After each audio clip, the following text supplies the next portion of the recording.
Excellency, esteemed statisticians, ladies and gentlemen, it's an honor and a privilege on behalf of UNSD to welcome you to this high-level forum on official statistics as we mark the 30th and 10th anniversaries of the adoption of the fundamental principles of official statistics by the UN Statistical Commission and the General Assembly, respectively. On this occasion, we are honored to welcome Her Excellency Paula Narváez, Ambassador and Permanent Representative of Chile to the United Nations and President of ECOSOC, as our very special guest and keynote speaker. Our event today is structured into two main segments. The first segment, celebrating milestones, will explore the genesis, but also the crucial role of the FPOS in fostering trust and credibility in official statistics. The second segment, shaping the future of official statistics, will discuss how the fundamental principles of official statistics can guide official statistics in navigating challenges and seizing opportunities in a rapidly changing data ecosystem. Interventions from Dr. Pali Leola and Dr. Nora Madaya, who regrettably could not join us in person, will be shared through video contributions. Thank you again for being here, and we look forward to the fruitful discussions and insights we will share today. Without further delay, I would like to give the floor to Professor George Simon Ulrich, Vice Chair of the UN Statistical Commission and Director General of the Swiss Federal Statistical Office, who will lead us into the first segment of our program. George, the floor is yours. Thank you very much, Gabriel. It's a great pleasure to be here, and I'm very honored to chair this segment celebrating the milestones of the fundamental principles of official statistics. And I'm happy to make this introduction, but before we start, we want to remind a person that was for a long time here she was chair of the UNEC and former chief statistician of the United States. Some of you know her, Catherine Wallman. We want to make a tribute to her, and I asked Stefan to say something because he were working with her quite closely. And I think for someone who has reached so much for our commission, it is worth to think and lose a couple of words for her. Stefan, for you. Thank you, George, and I'm happy to take this responsibility because we wanted to dedicate this afternoon's session in memory of Kathy Wallman. And I think it's very appropriate because we are talking about the fundamental principles, and we remember and celebrate at the same time. And I think that's what Kathy was all about. It was always that wonderful combination of substance and humanity.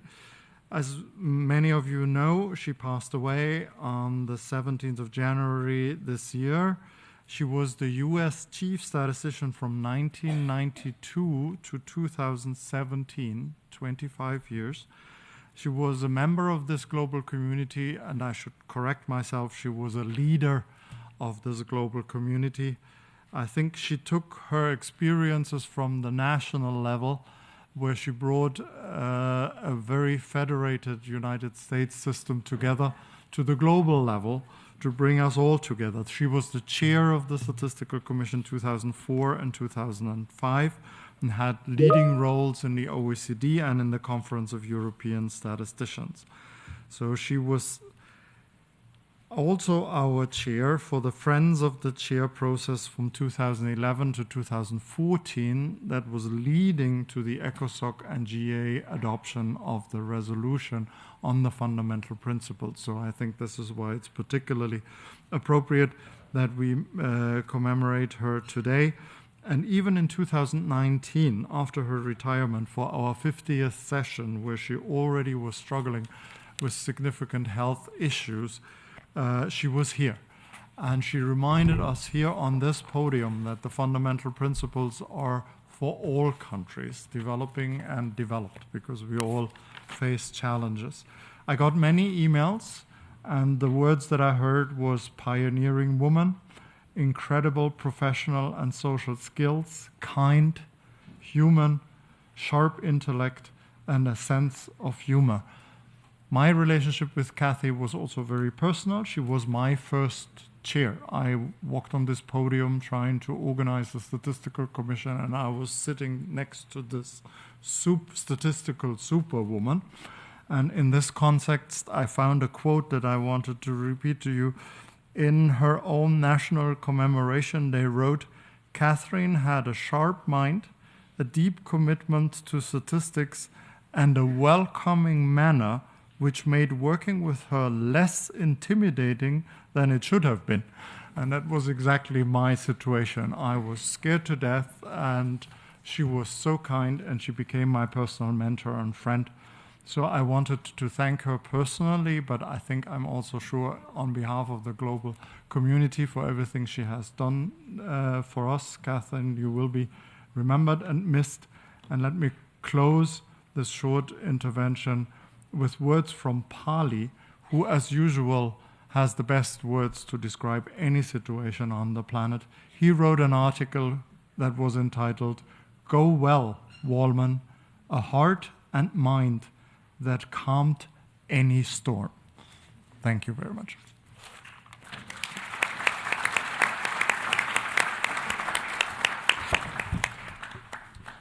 Thank you, Stefan.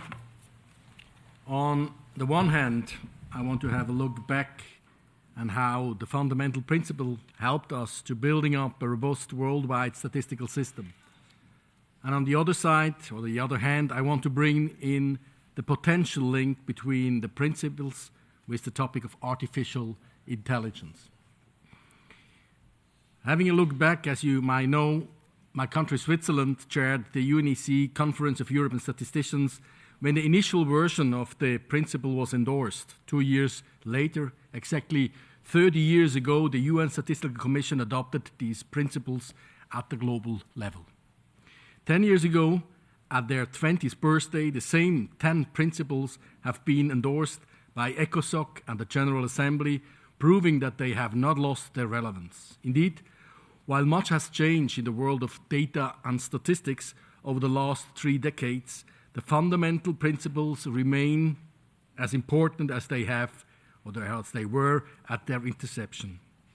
Particularly in times when fake news can spread faster than ever before, it is crucial that official statistics are trustworthy and transparent. In this way, official statistics can prove or provide the basis for informed and evidence-based policy decision at all levels. 30 years of applying the fundamental principles have shown that they are ready to adapt to new ways of working and other data sources than statistical and administrative ones. This has also been proven through peer reviews that help National Statistical Office to efficiently implement the principles. Switzerland's Federal Statistical Office has actually been the first one voluntarily submitting to a peer review based on the fundamental principles in 2000. As the work of National Statistical Office evolves to increasingly include roles of data stewardship and data management over a wider data ecosystem, the fundamental principles could continue to guide us, notably in our partnerships with respondents, data providers, and users.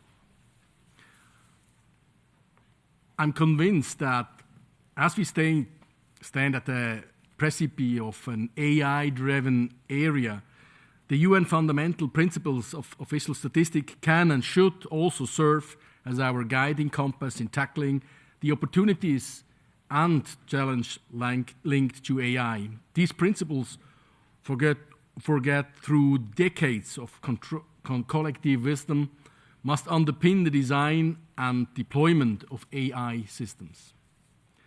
Let me first underline the fundamental principle of accountability and transparency, which is central for AI algorithms. Just as sunlight disinfects, transparent AI algorithms foster trust. Statistical transparency ensures that decisions taken by AI algorithms are comprehensible, accountable, and devoid of hidden biases. Traceable decision-making and audit trails build confidence. Moreover, AI models should mirror the impartiality of statisticians, rigorous statistical methods devoid of favoritism lead to unbiased outcomes. This also includes rigorous testing, validation, and continuous monitoring to ensure data quality and model reliability. Data privacy and ethical governance are, of course, also is important also for AI as it is for official statistics. Finally, we have also to ensure that AI serves the public good and sustainable development and is inclusive.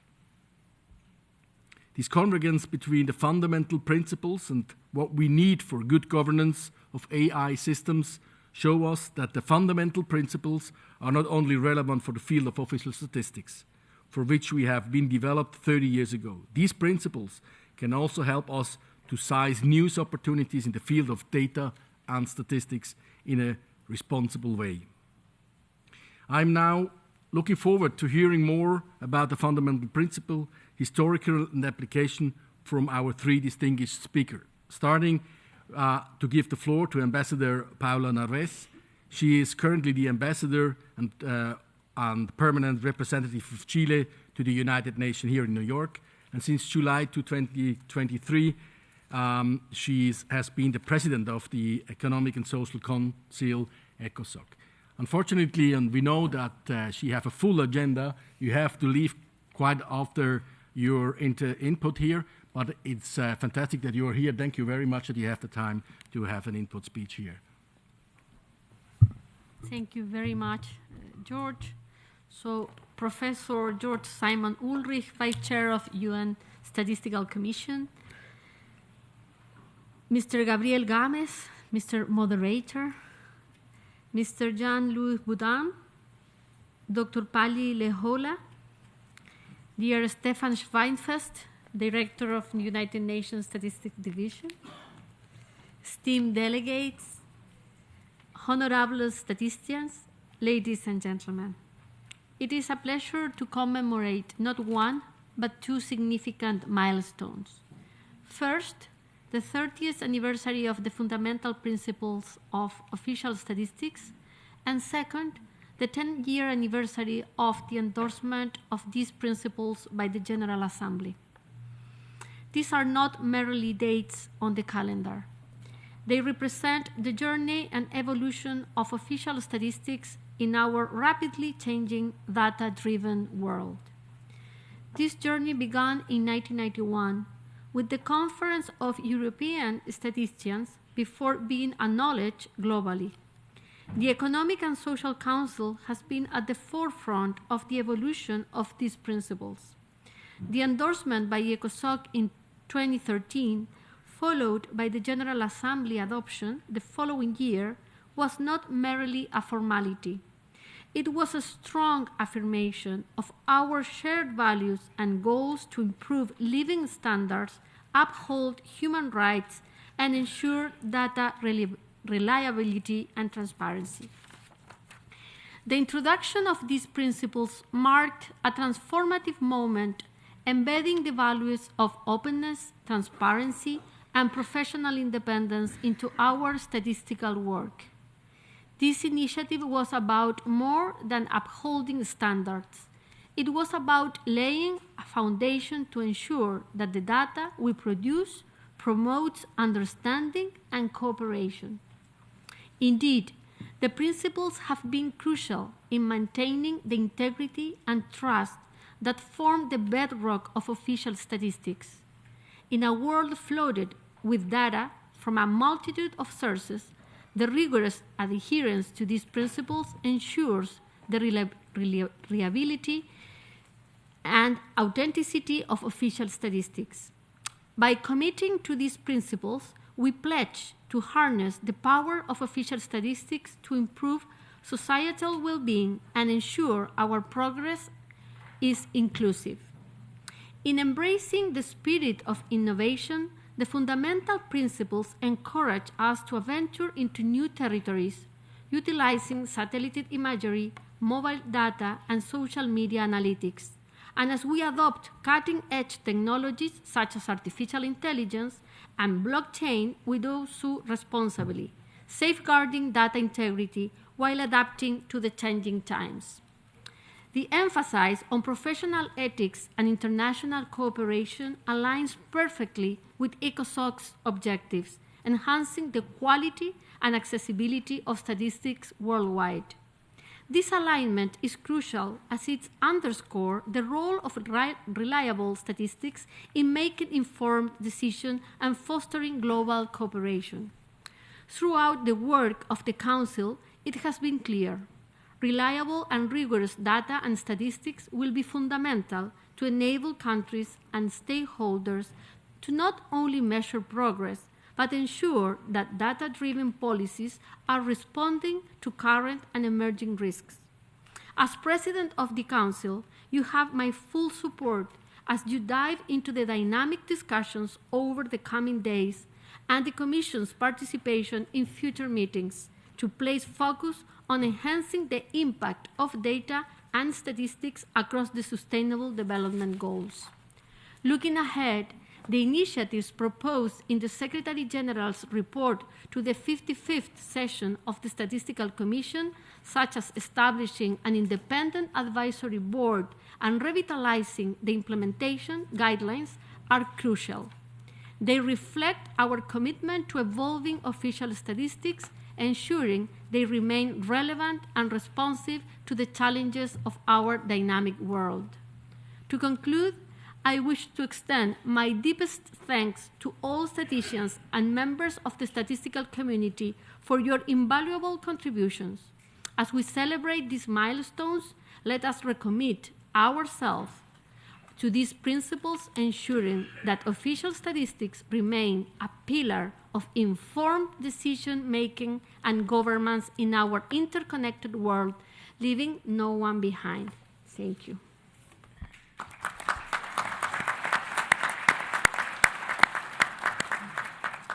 Thank you very much, Ambassador Paula Navarez. Thank you that you were here, and as we know that you have a full agenda, thank you. And we will see each other, I think, tomorrow again. Thank you. Bye-bye.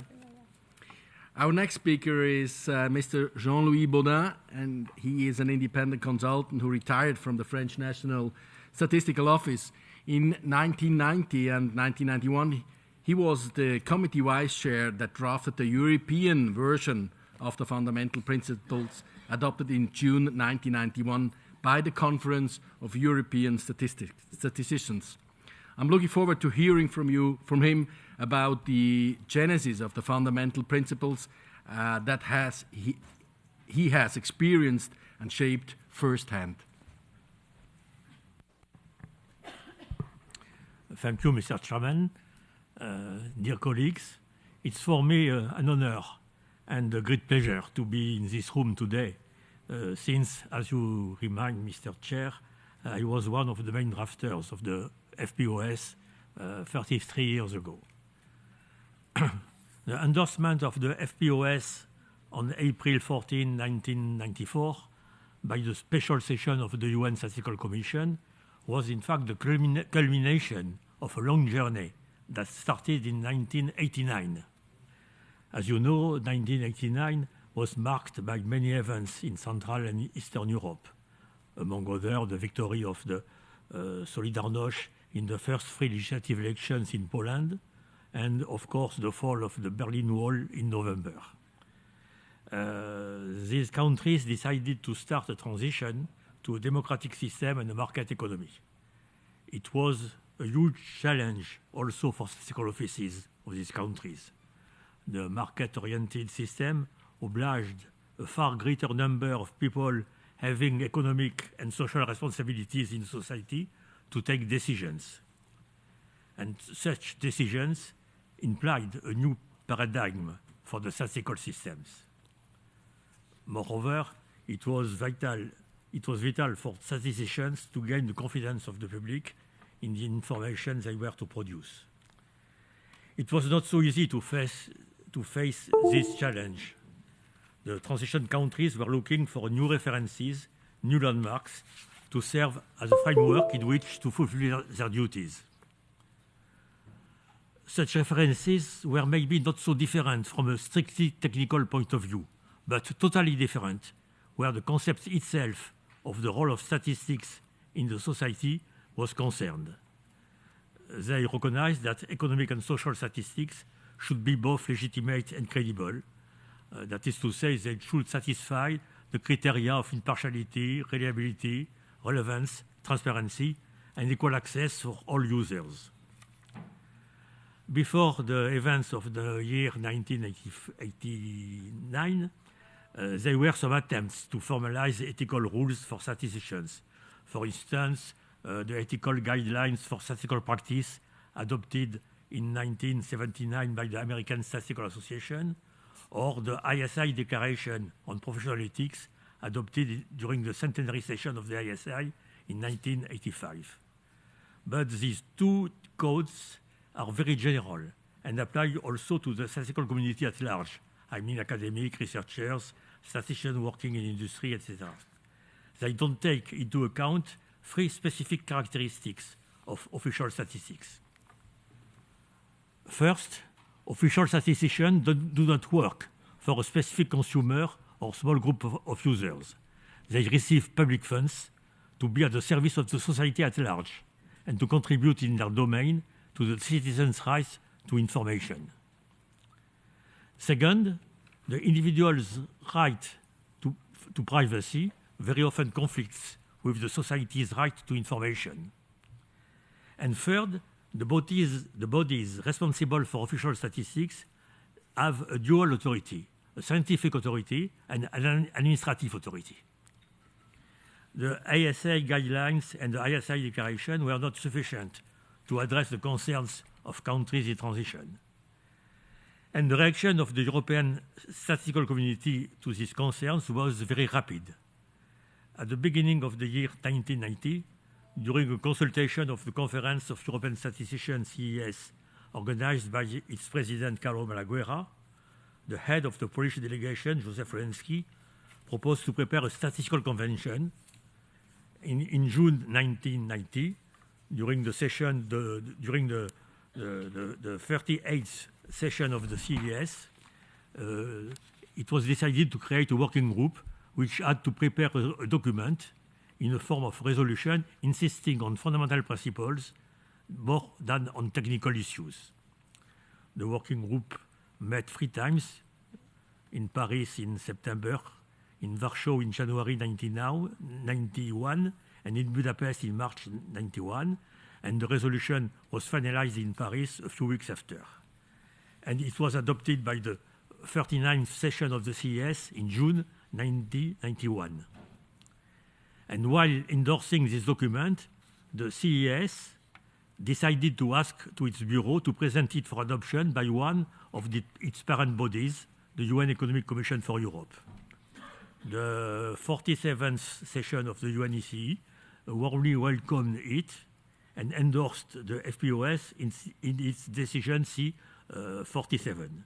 And the resolution therefore became a political decision of the UNECE and not only a text adopted only by the CES.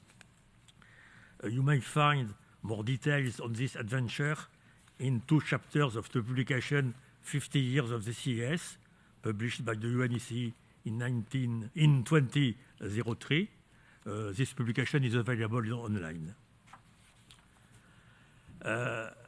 After the endorsement of the FPOS by the UNECE, the 40th session of CES in June 1992 was of the opinion that its decision C-45 was of universal significance, and it expressed the wish that the principles be communicated to the UN Statistical Commission and to the other UN regional commissions.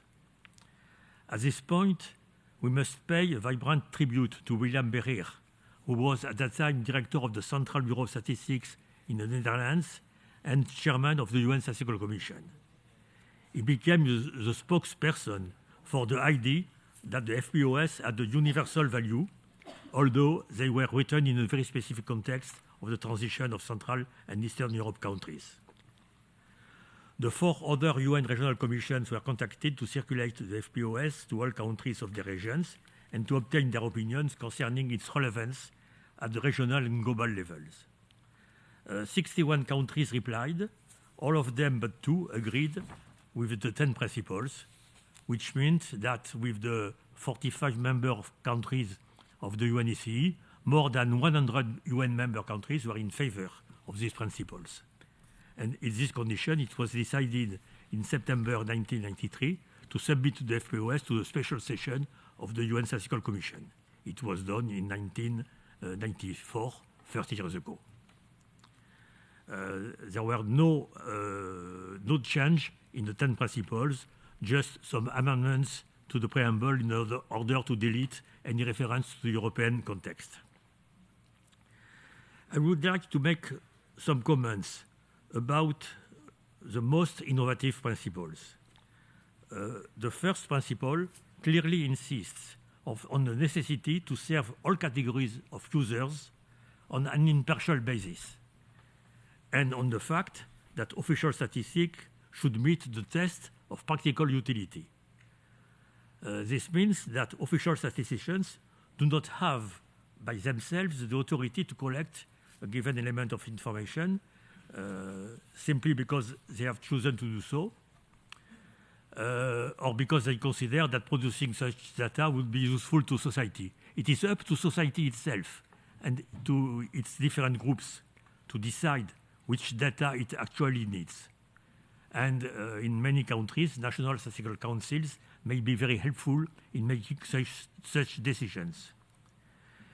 I would like also to make one comment on the fourth principle. You know, the fourth principle said that statistical agencies are entitled to comment on erroneous interpretation and misuse of statistics. It confers a difficult duty to statisticians, but in some way, this principle gives the statisticians the protection of some kind of administrative immunity when they refer to this principle for guidance on how to comment on the misuse of statistics. And some recent events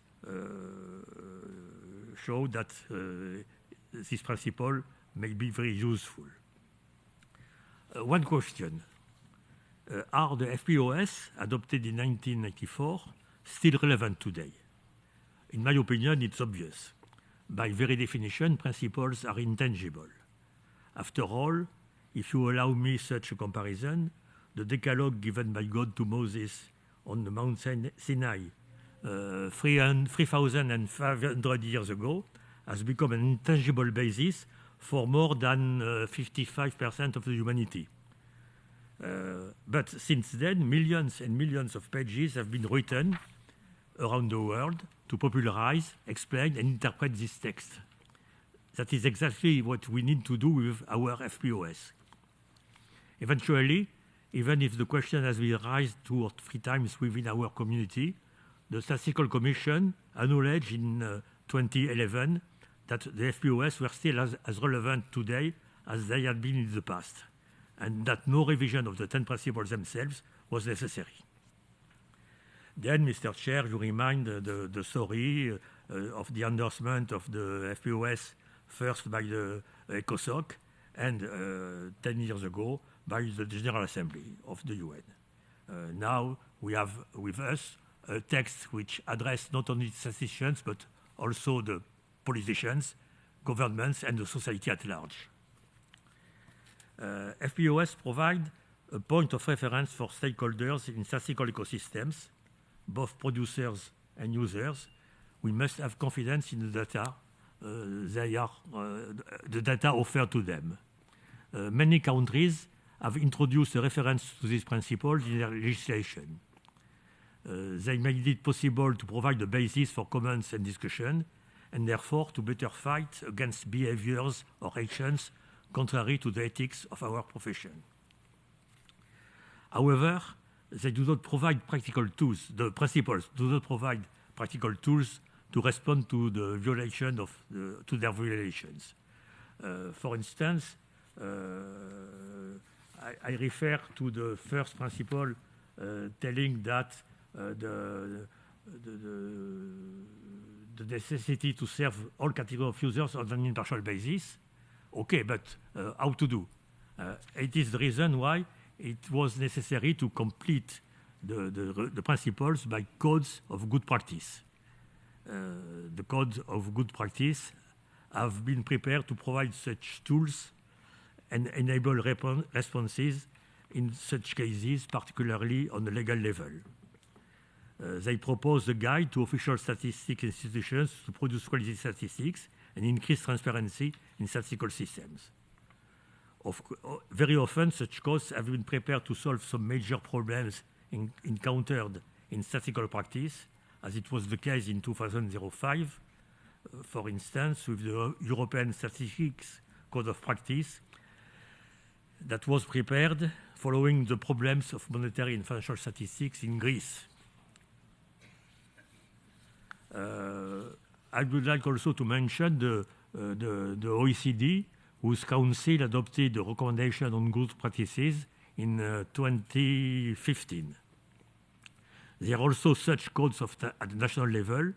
For example, the Code of Practice for Official Statistics promulgated in 2008 by the UK Statistical Authority.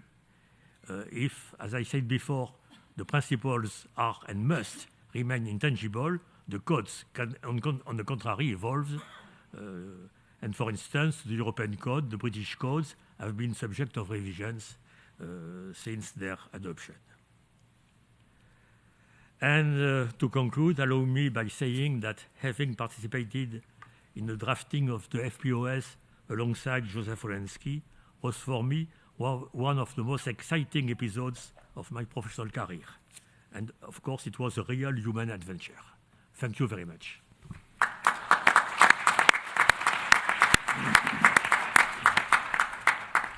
Thank you very much, Jean-Louis Baudin, for these insights. It's always good to hear such a story from first hand and how it was that time. Our final speaker can unfortunately not be here, but has agreed to provide a video message. Dr. Pali Lehola, I mean, I don't have to say a lot about him. I think most of you already know him. Was Statistician General of South Africa from 2000 to 2017.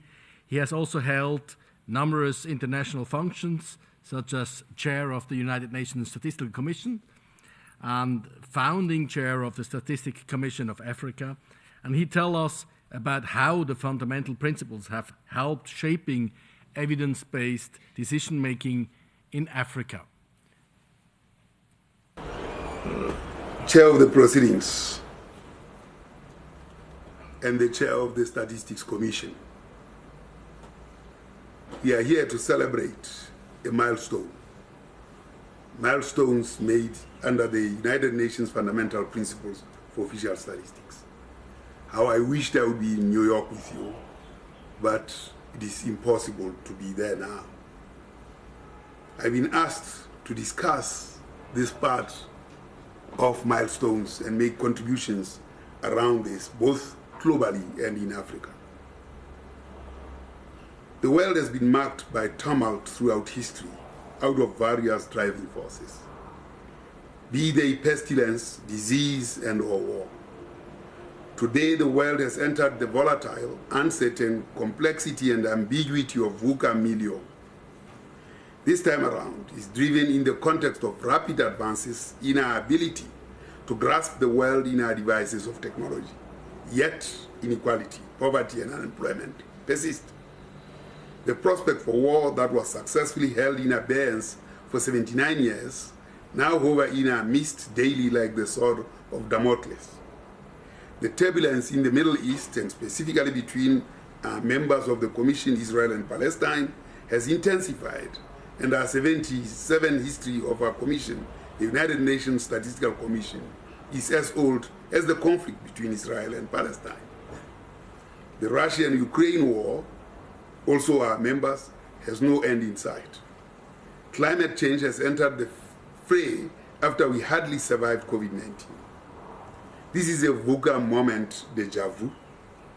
To this end, the United Nations Statistical Commission is reminded of its often unnoticed historical call when it was established in 1947.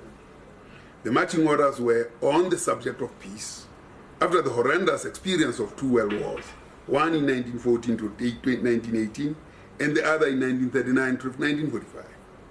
The charge for statistics as a holder of peace was by providing macroeconomic indicators that can inform economic, social, and political systems of inherent risks of polarization that could escalate to open war.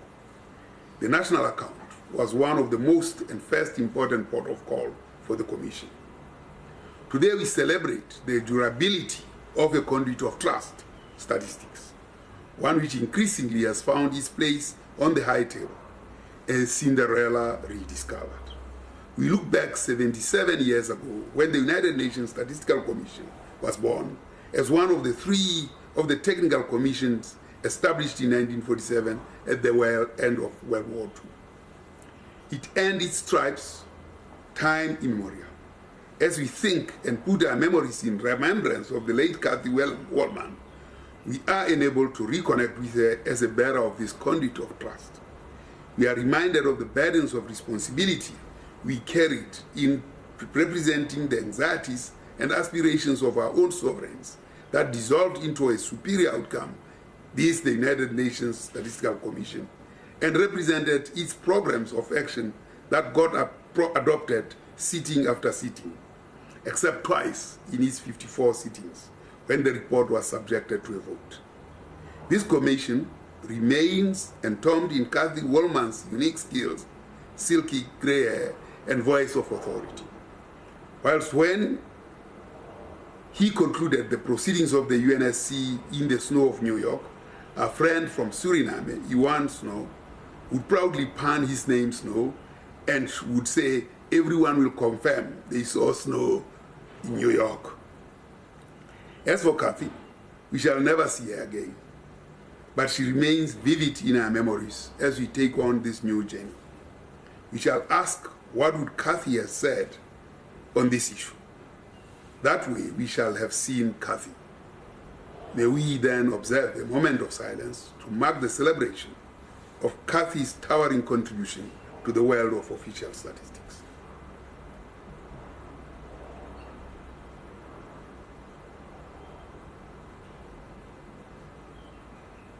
Thank you. 30 years since, we have been guided by the metamorphosis of a principle-based governance born in 1994.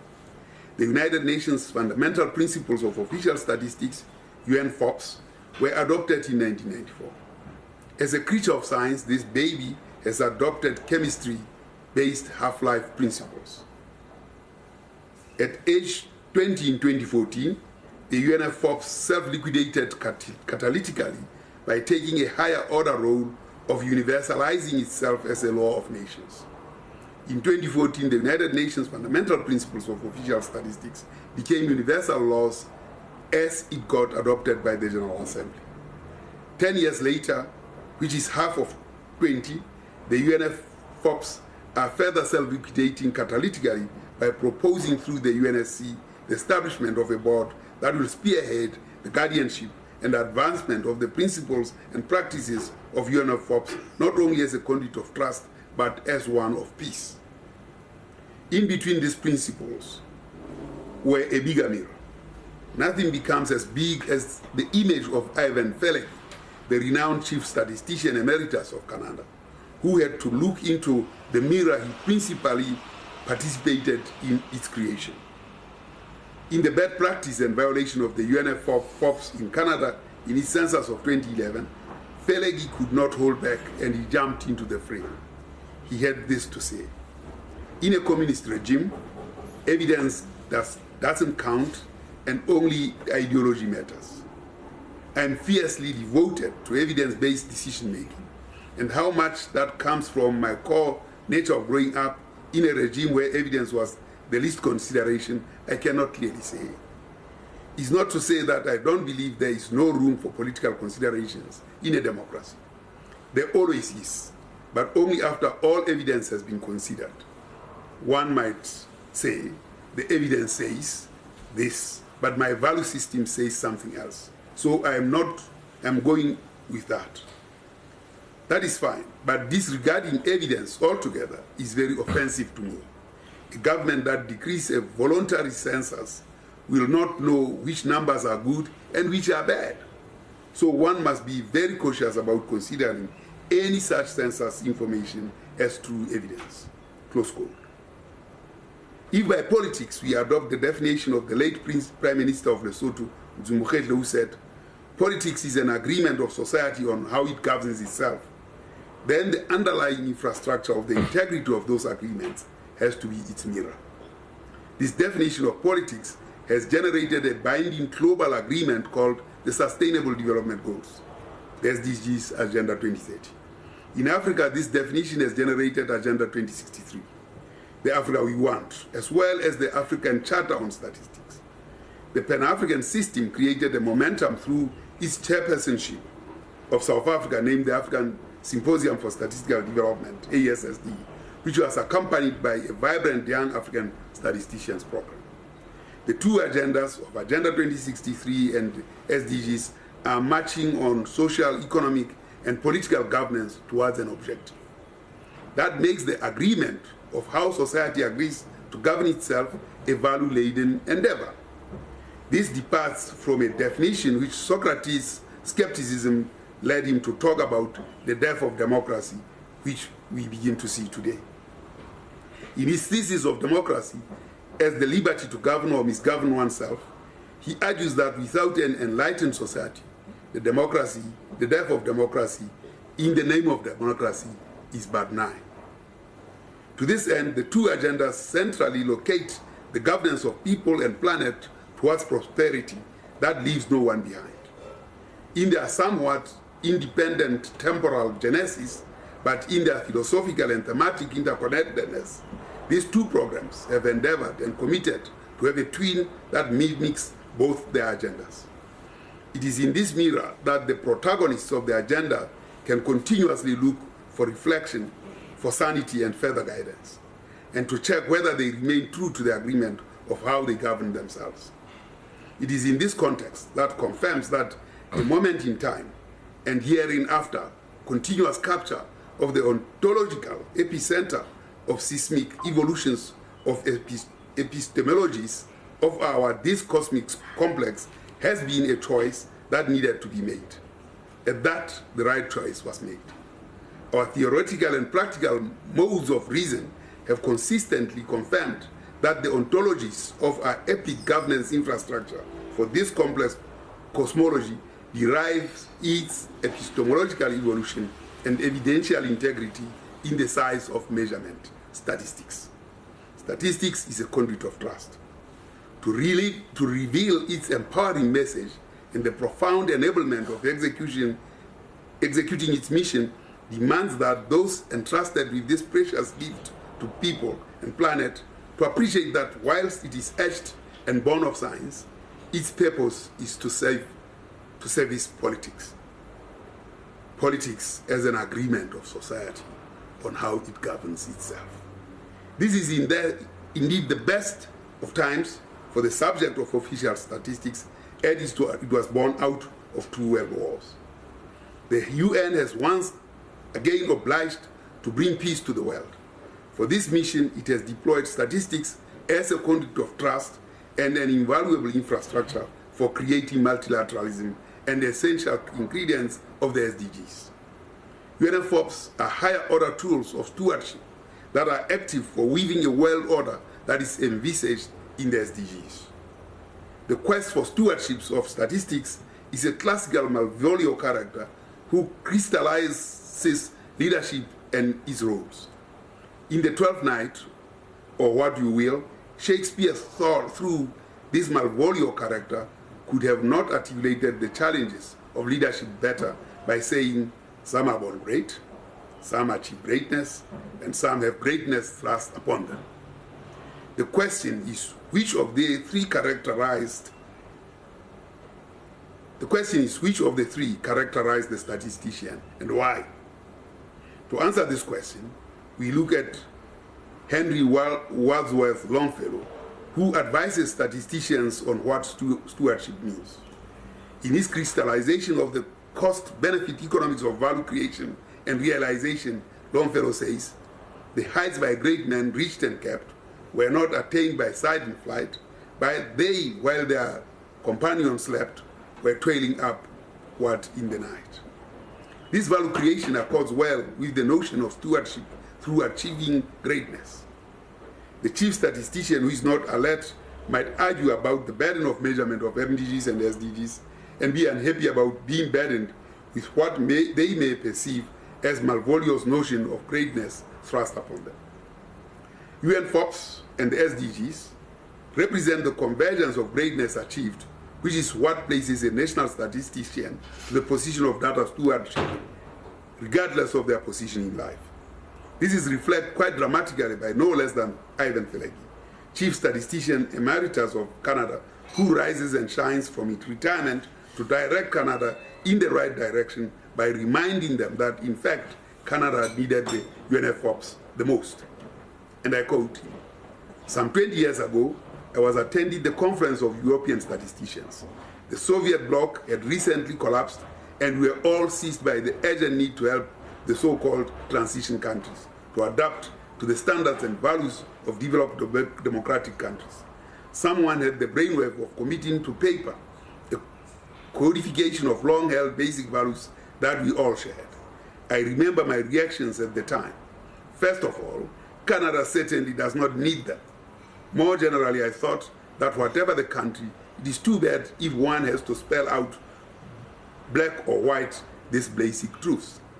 However, I understand that the transition countries did not as yet have the time to develop the broadly shared values that in developed countries have already served as the underpinnings of official statistics for decades. So I went along with the idea and actually played a role in drafting the text. The result, after its adoption by the United Nations, came to be known the fundamental principles of official statistics. Little did I guess that 20 years later, I'll be referring to them as something to which Canada has to rededicate itself. End of quote. What was Africa's contribution, and what does all this mean for Africa in the next 30 years? Africa is a continent that was colonized, has the deep scars of statistical evidence that prove the damaging and debilitating effects of slavery, colonialism, and neo-colonial plunder. The historical design of the relationship rendered Africa as a statistical misfit of the United Nations. And on the eve of the adoption of the United Nations Sustainable Development Goals, a success of the Millennium Development Goals, this august body reflected the following evidence about Africa. Its population aged 10 to 24 years comprised 30% of its total, and those 0 to 24 years make up over 60% of its total. Despite gains in parity at the primary level, secondary education is still a challenge for many girls, where access to education generally and specifically to quality education remains variable. Of the estimated 197 million unemployed people in 2012, nearly 40% were aged 15 to 24. 600 million productive jobs over the decade covering the onset of SDGs were required to absorb the then prevailing unemployment levels, whereby 60% of young persons in developing regions were either without work, not studying, or were engaged in irregular employment. In the decade that precedes the SDG era, 2011, almost 34% of women aged 20 to 24 in Africa had been married or in union before they reached the age of 18, while 12% got into these unions before 15 years of age. Despite some indications of declines, Africa was a significant regional host to 15 million girls aged 15 to 19 years that gave birth every year. Grappling with the aftermath of COVID-19 pandemic, whilst Africa did not suffer as much as the expected mortality given its level of underdevelopment, Africa's vulnerability makes it susceptible to the slightest of vicissitudes that visit it. Despite these challenges, Africa remains hopeful. Interestingly, in the joint study of the African Union and the United Nations Committee of Experts on Public Administration, was included in the study the question of opportunities and challenges in the context of COVID-19. In fact, African administrators showed that statistics and information technology have never been better positioned, as was in the context of COVID-19. Thus, on the subject of Mokgetle's definition of politics as an agreement of society on how it governs itself, the appetite for statistics and technology has remained uppermost in terms of the report. As African statisticians, we should grab this opportunity that tragedy COVID-19 gifted us. Whilst Africa continues to battle not only with the hangover of the unfulfilled promise of the MDGs era and the mounting demands of the SDGs, the statistics system, which is also fragile, we, however, through our continued participation, we do illustrate how our theoretical and practical modes of reason have consistently confirmed that the ontologies of our epic governance infrastructure for this complex cosmology derive its epistemological evolution and evidential integrity in the science of measurement statistics. To this end, Africa can mention some advances in the midst of major setbacks. Africa contributed significantly in the early 70s to the Household Budget Service to enrich the United Nations statistical systems. More recently, a presumed dying species of the UN statistical system, the civil registration system, was resuscitated in Africa as a movement in 2009. It blossomed throughout the developing world of Asia and Latin America. Africa sadly has now very little to show for this resuscitated value creation. The starts and stops that characterize Africa do not hold us as African in glory. We need to take umbrage in the words of Wordsworth Longfellow when he said the heights by great men reached and kept were not by sudden flight, but while their companions slept, they scaffolded throughout the night. We must learn that the value we create, we must keep and share rather than share all and remain with nothing.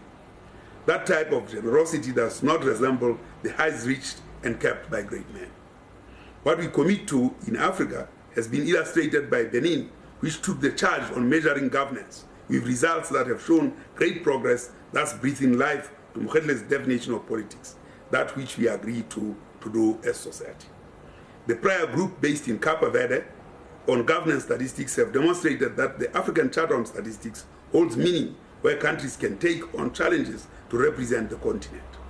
South Africa, on the other hand, led the African Symposium for Statistical Development for a decade.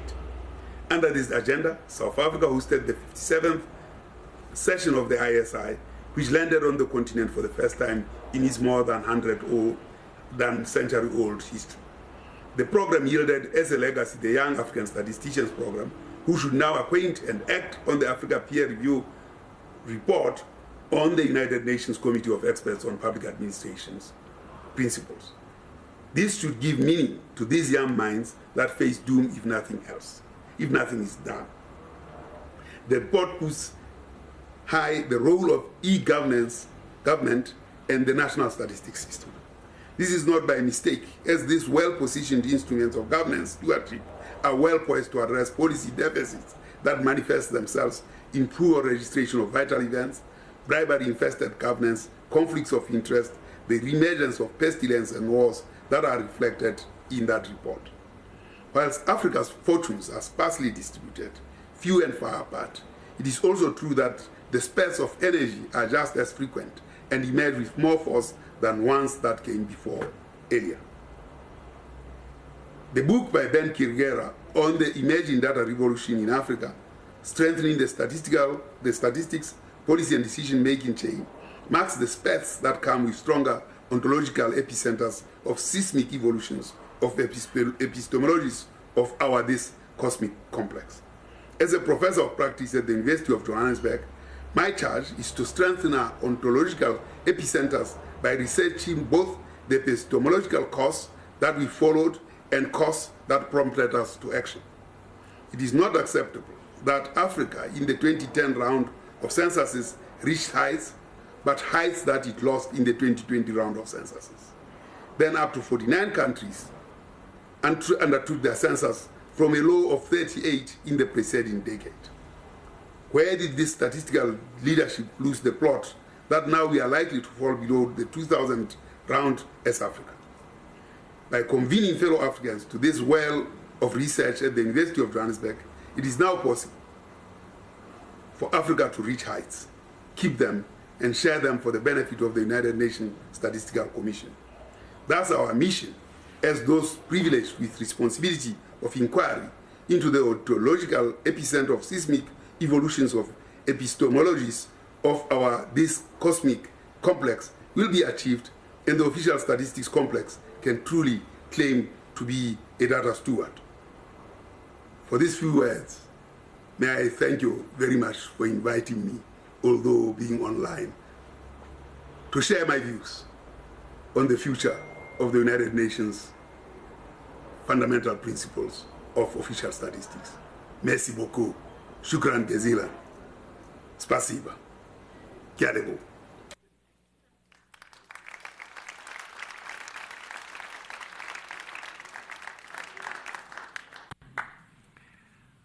Thank you to all the esteemed speakers for having shared their experience with the fundamental principles of official statistics. I think our discussion has shown once more that these 10 principles are still relevant today and are still used every day by statisticians around the world. This makes us, or makes me, hopeful for the future, because this means that we have the tools to continue to produce the basis for fact-based decision making, and also having some to guide us in tackling new opportunities and challenges, for example, regarding AI. We can wave the fabric of AI with the golden thread of statistical integrity. By doing so, we forego a future where AI serves humanity, guided by the timeless principle urged by the United Nations. At the upcoming session of the Statistical Commission, we will discuss precisely the future of the fundamental principles, and we will discuss important steps forward in making sure that these principles are adhered to and everyone knows how to apply them in their daily work and when making policy decisions about the future of our work. Back to you, Gabriel.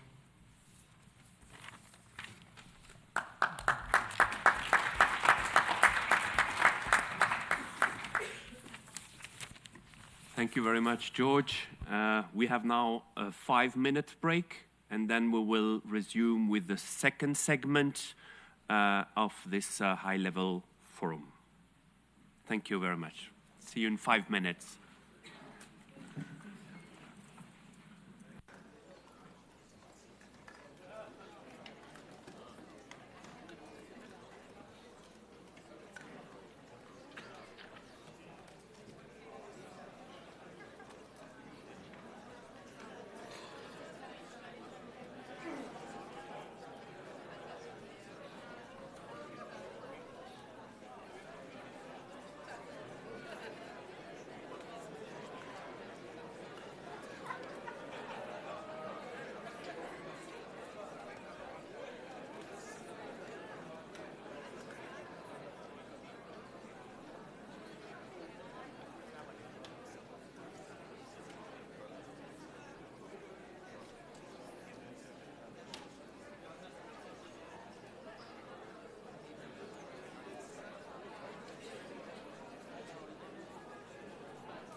Dear colleagues, take a seat. It's time to resume. We have lost. Oh no, she's here. Yeah. That's one. Okay. Excellent. Very good. So as we resume our high-level forum with the second segment, Shaping the Future of Official Statistics, we look forward to engaging interventions followed by a panel discussion. Without further delay, I'm pleased to give the floor to Mr. Stephen Pennock, also Stephen, who will chair and moderate this segment.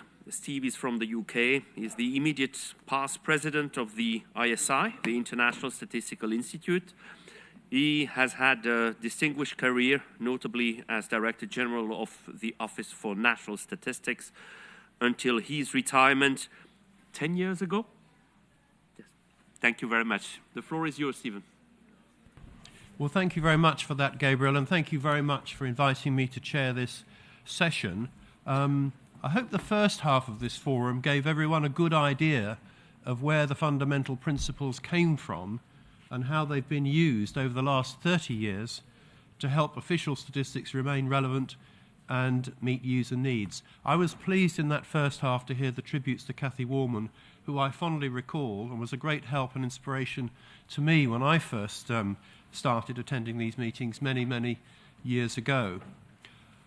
I see the second half of this forum as a curtain raiser to the main debate we're having tomorrow morning in the Statistical Commission on Agenda Item 3A. By that I mean that I hope that the 2 hours we have will give time for the main issues, namely for a new independent advisory board and the revised implementation guidelines, to be considered more fully. I hope we will raise and respond to some of the questions that might have been in your minds, and that this will help tomorrow's more formal debate. The session now, for the next 2 hours, is in 2 parts. Everyone is here on the platform. First, we will have 3 speakers who have up to 15 minutes, they don't need to use all the 15 minutes, to give their views on the proposals. And then we will have a panel discussion with 5 people here bringing their own experience to consider some of the implications of the proposals for their own parts of the world. So let me introduce our 3 speakers, and I'll introduce each one in turn and then ask them to speak. So firstly, Jimena Clark from Chile. Jimena is an economist with experience in the public and private sector and in the academic world. She's former Director General of the Chilean National Statistics Office and has led population and housing censuses, a comprehensive modernization process, and introduced a new statistical law. Since 2018, she's been an independent consultant advising on statistical matters in a range of areas. Thank you very much, Jimena. Thank you, Stephen. Well, I'm going to start by saying that, as mentioned earlier by the ambassador, president of ECOSOC, and described in, I would say, great details on the report of the Secretary General and on the background document of this event.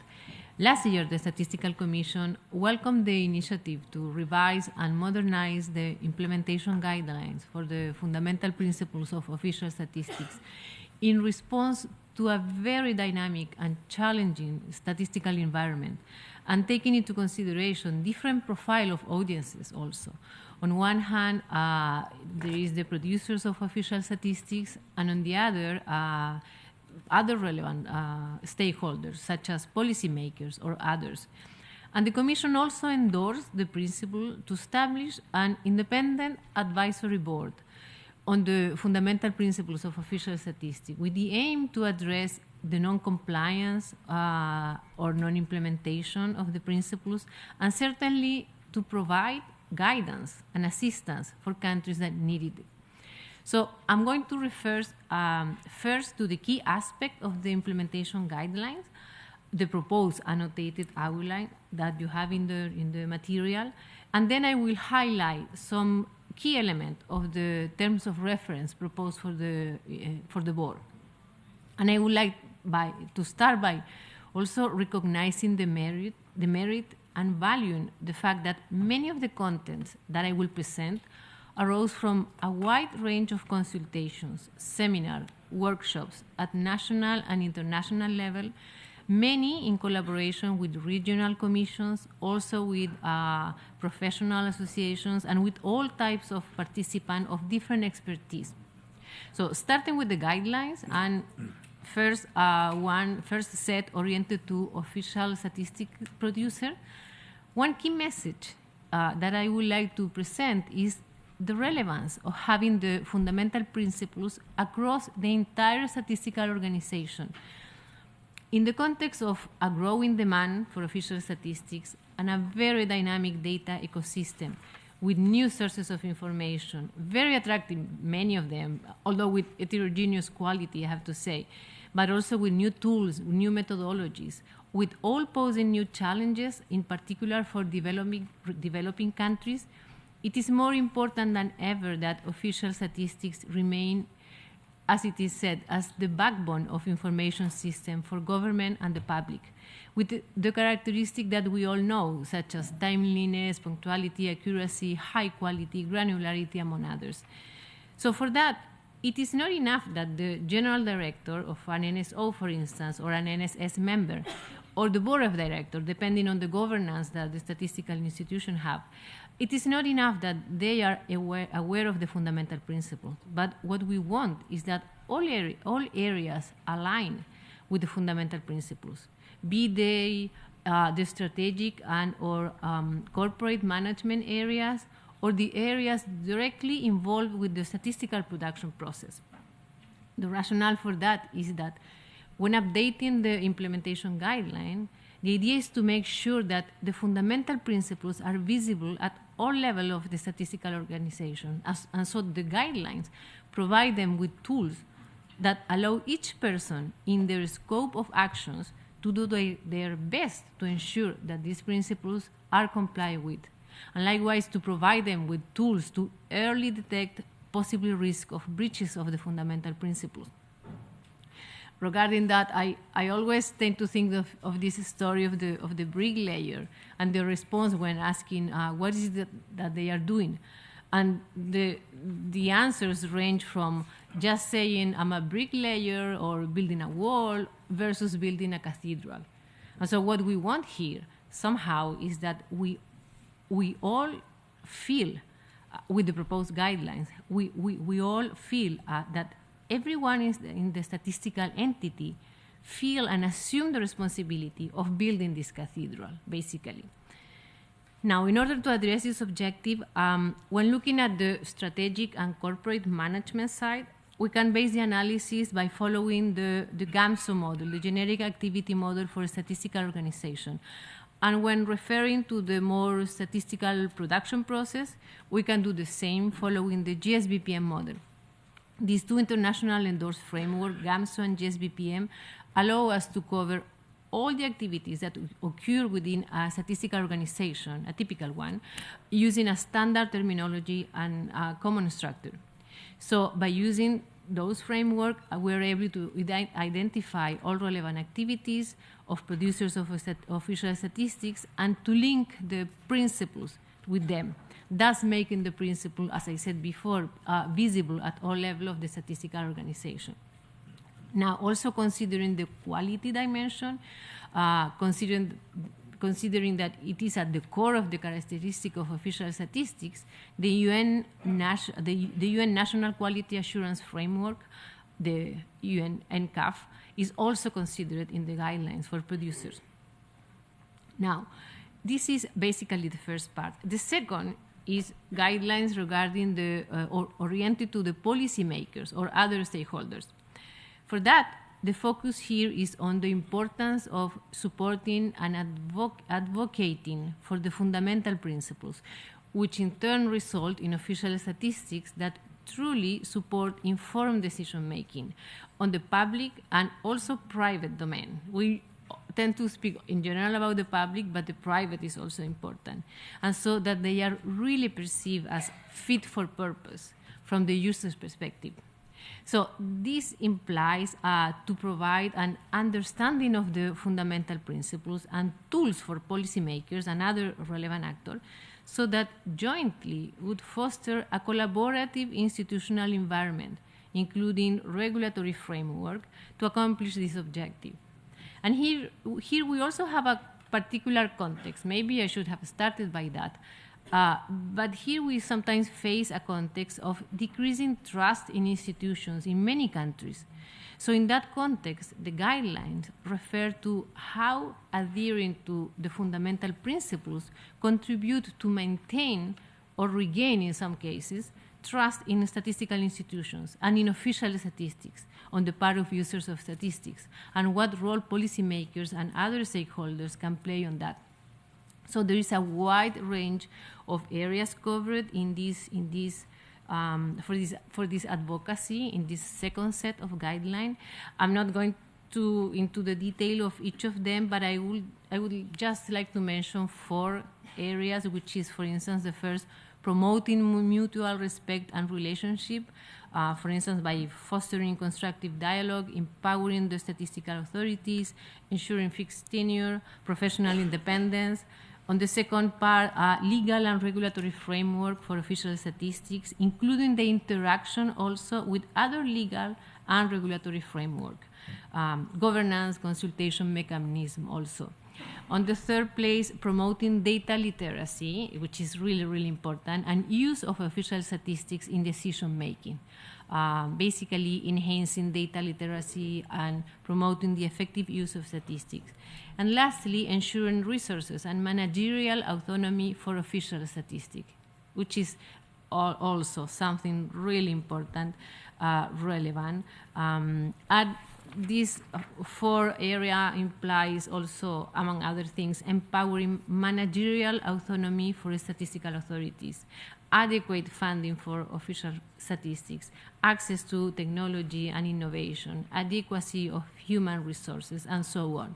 So all of these areas are covered in this second set of guidelines oriented to policymakers.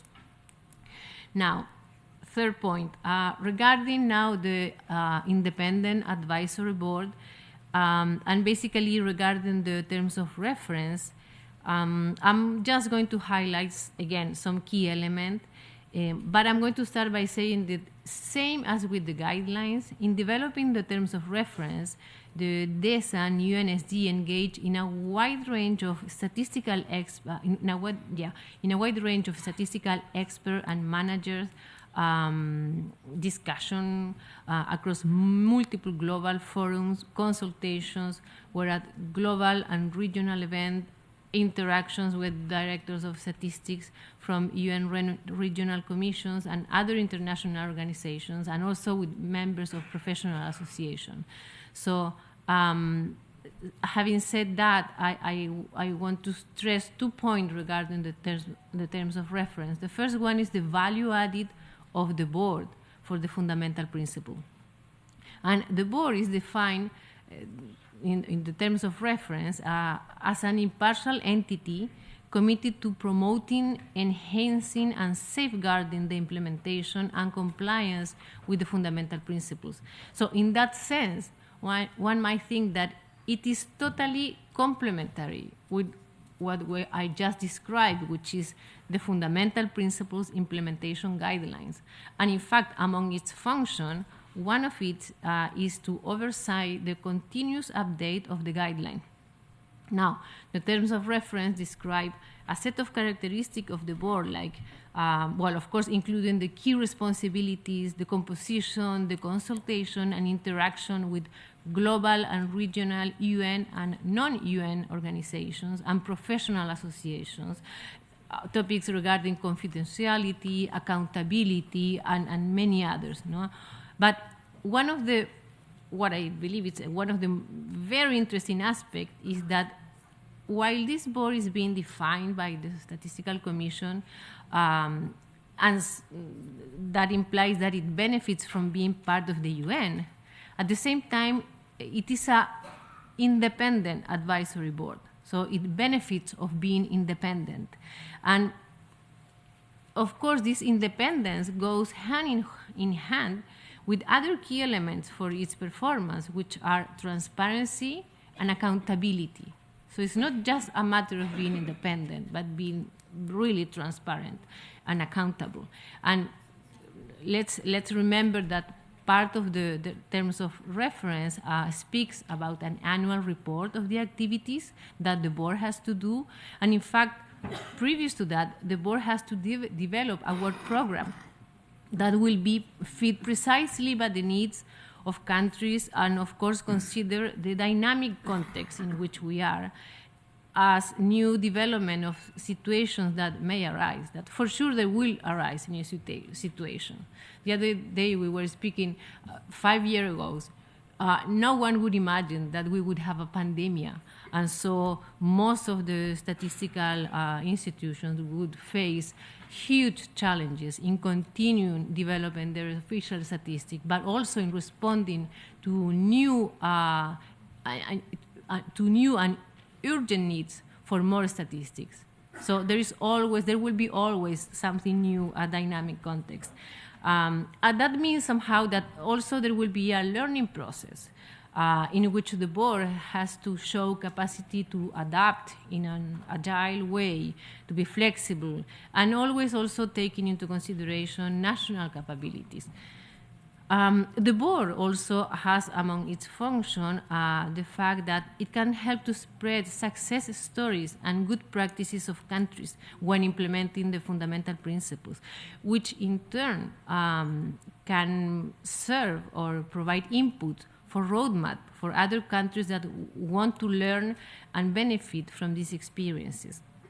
Remember that also in a period of 2 years, the Statistical Commission will revise the terms of reference and decide the way to continue, such as refine them or redefine or request things in the work program or other aspects. This is a starting process, and there will be a learning process also.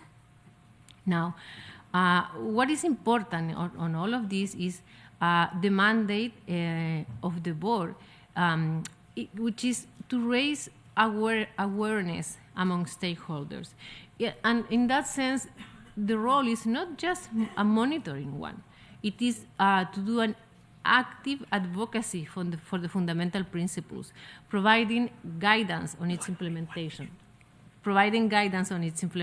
And promoting compliance as well.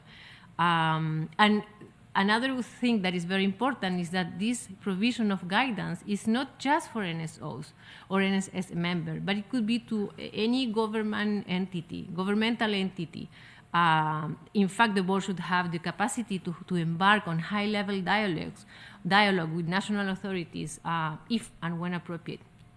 So, based on the function of the board in promoting compliance through collaborative engagement and assisting them, countries with different level of development can benefit differently too.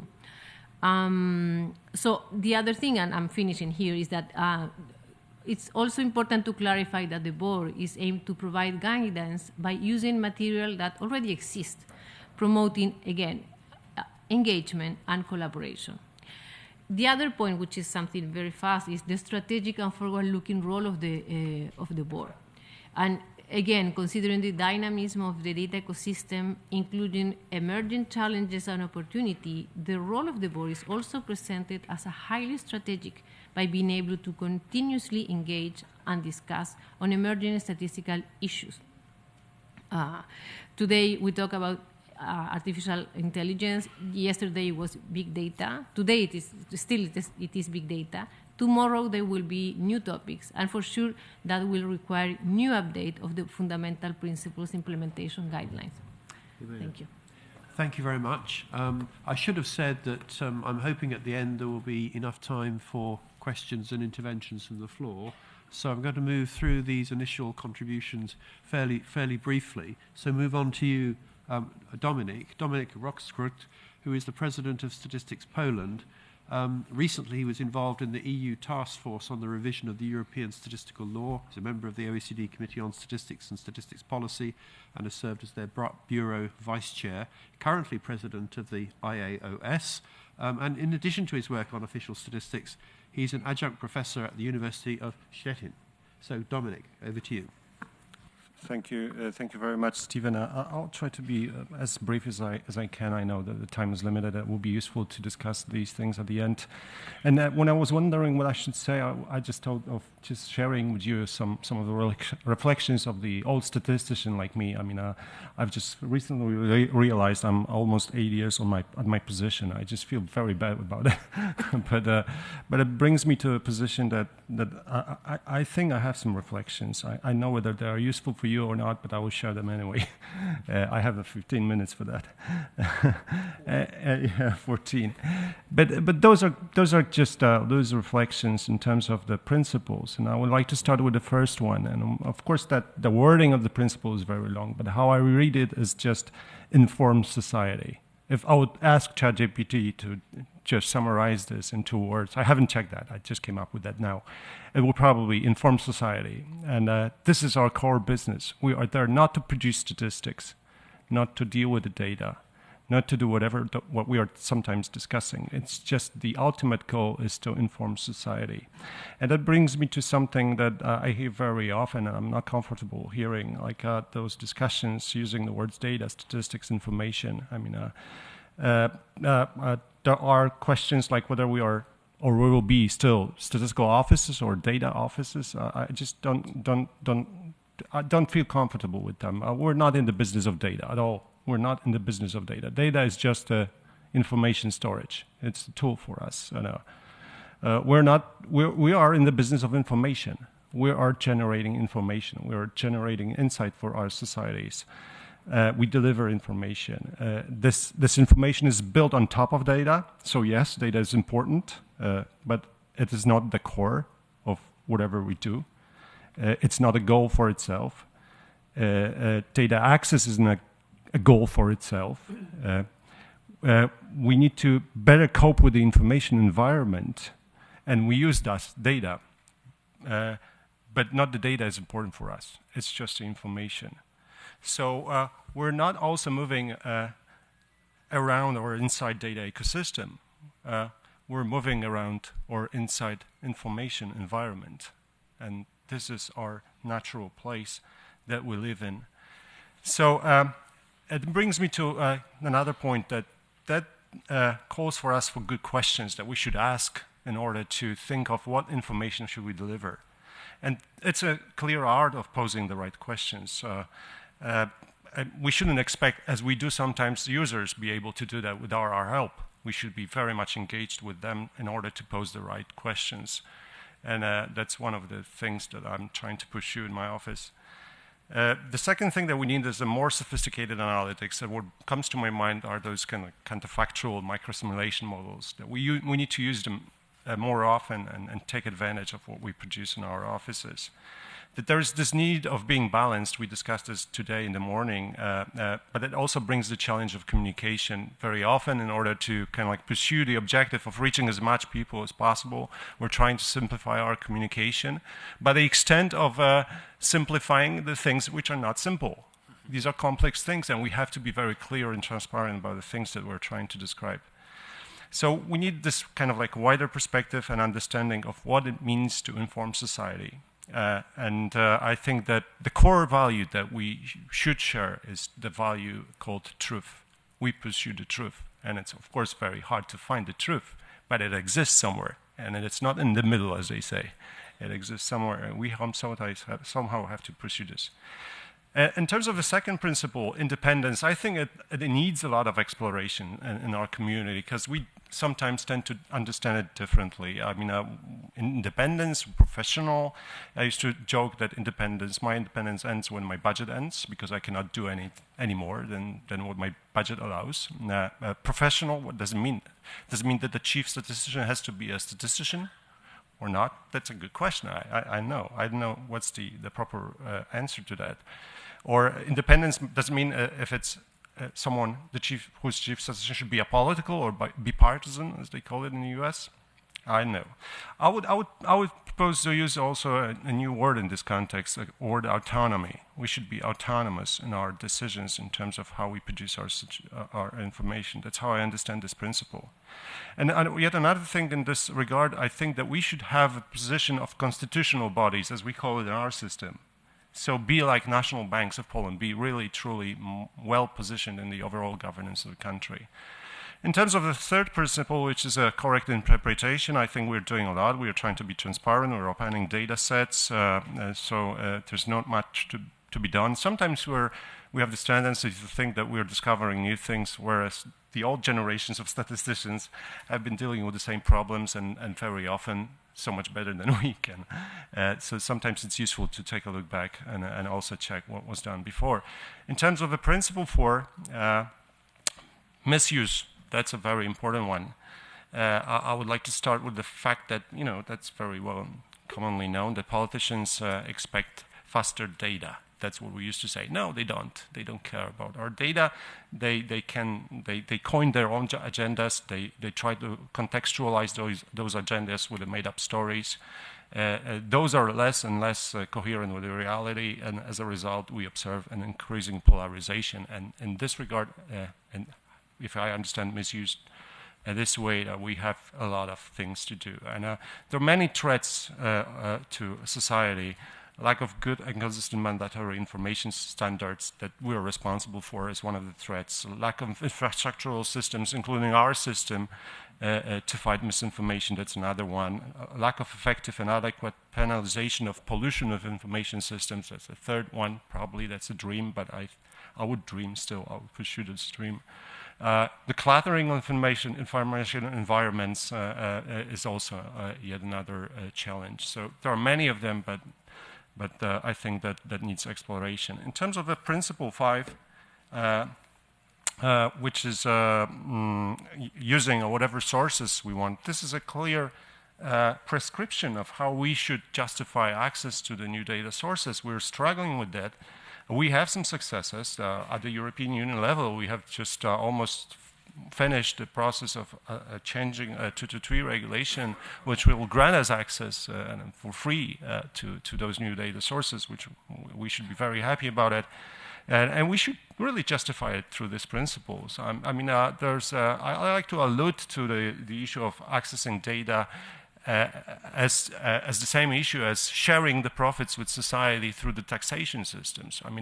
Sometimes companies would like to be paid for the data that they want to deliver to us, but we're not paying with our own money. We just take the money with the taxes. So why just to enter this vicious cycle and not to agree that for the public good we need to have existing governance systems that allow us to access the data.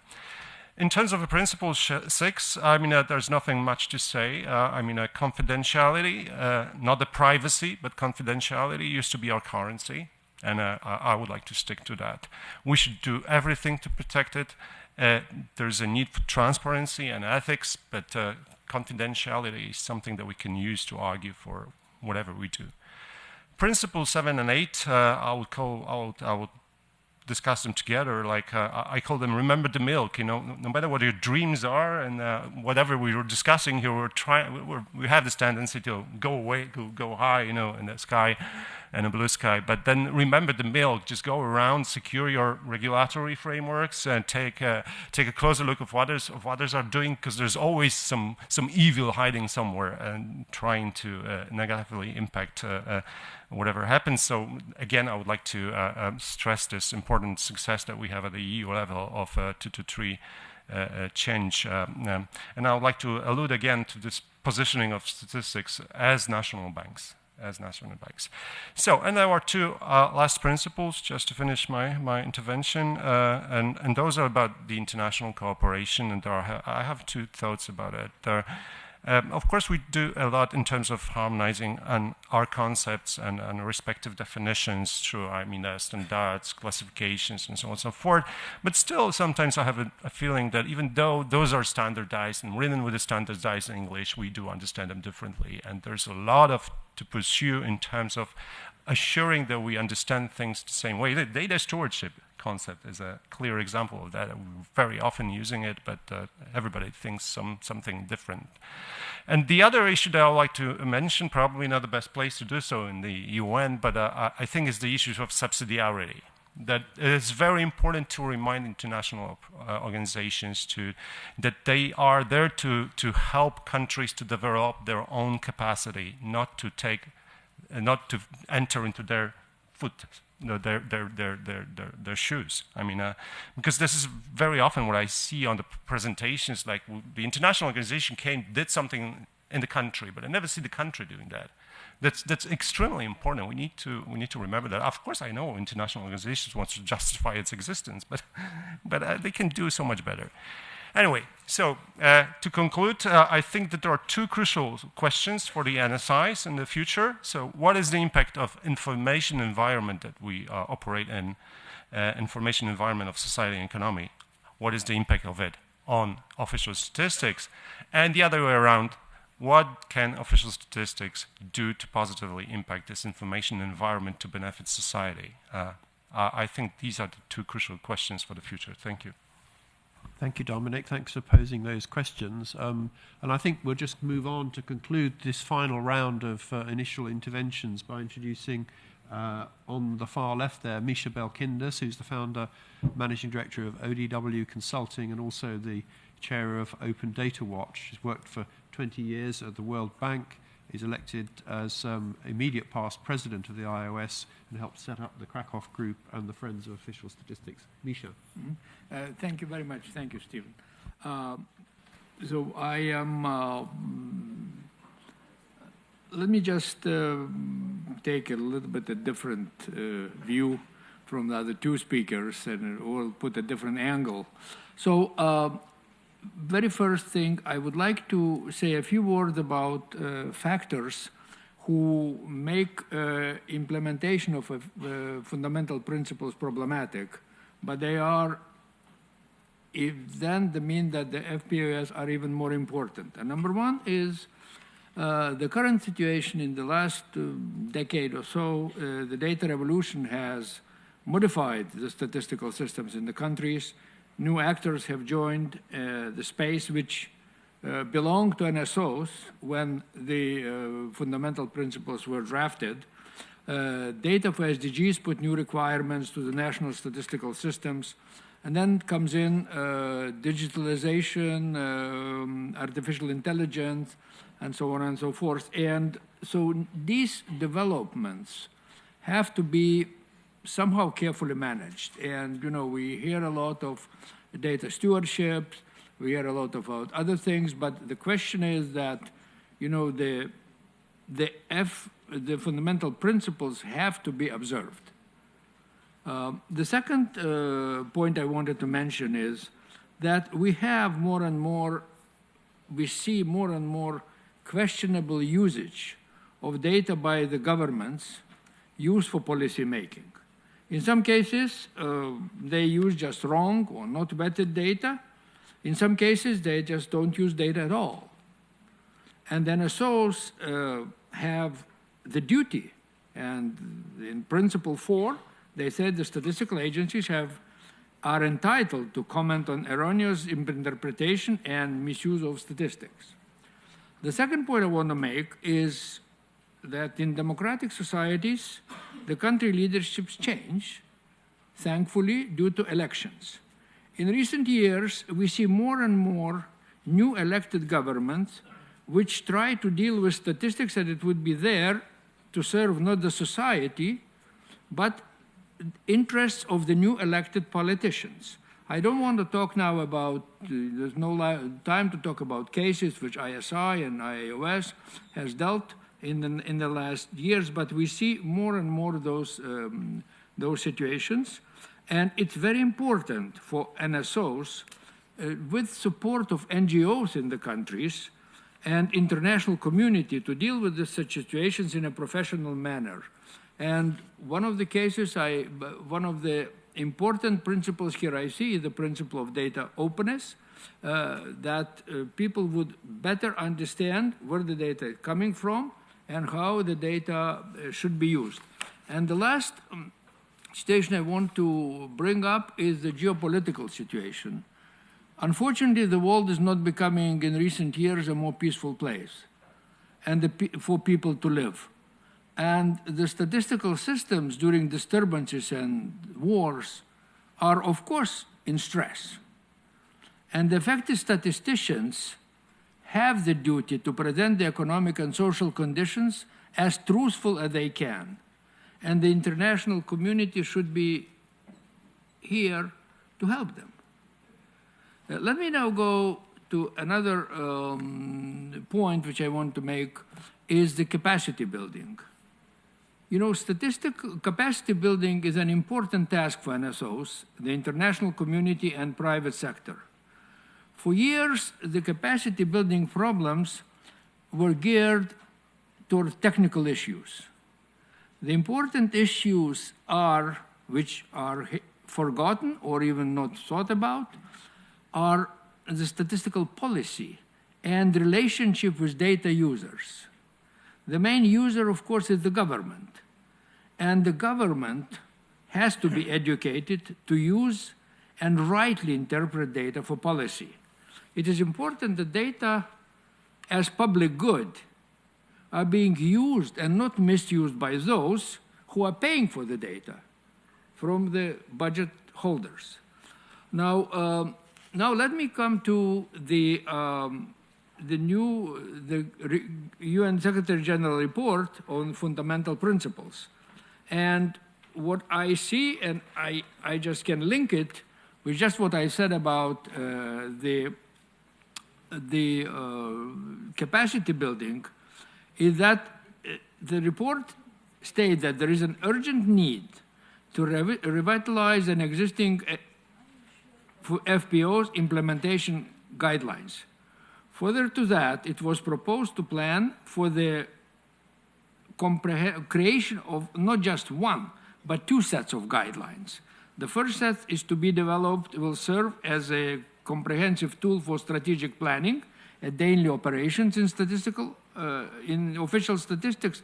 Meanwhile, the second, which is music to my ear, will aim for policy makers to establish and safeguard a favorable institutional environment for trusted and high quality official statistics. When I read the TOR, which is appended to the to the fundamental principle report, we see that the board's key responsibilities are awareness raising and advocacy. They have to support compliance, identification of non-compliance, addressing cases of non-compliance, updating implementation guidelines, and reporting and communication. And also, the report states that the board shall actively collaborate with Statistics Division of the UN and the United Nations Regional Commissions and United Nations Resident Coordinator Offices to assess the implementation of fundamental principles in their respective regions and countries.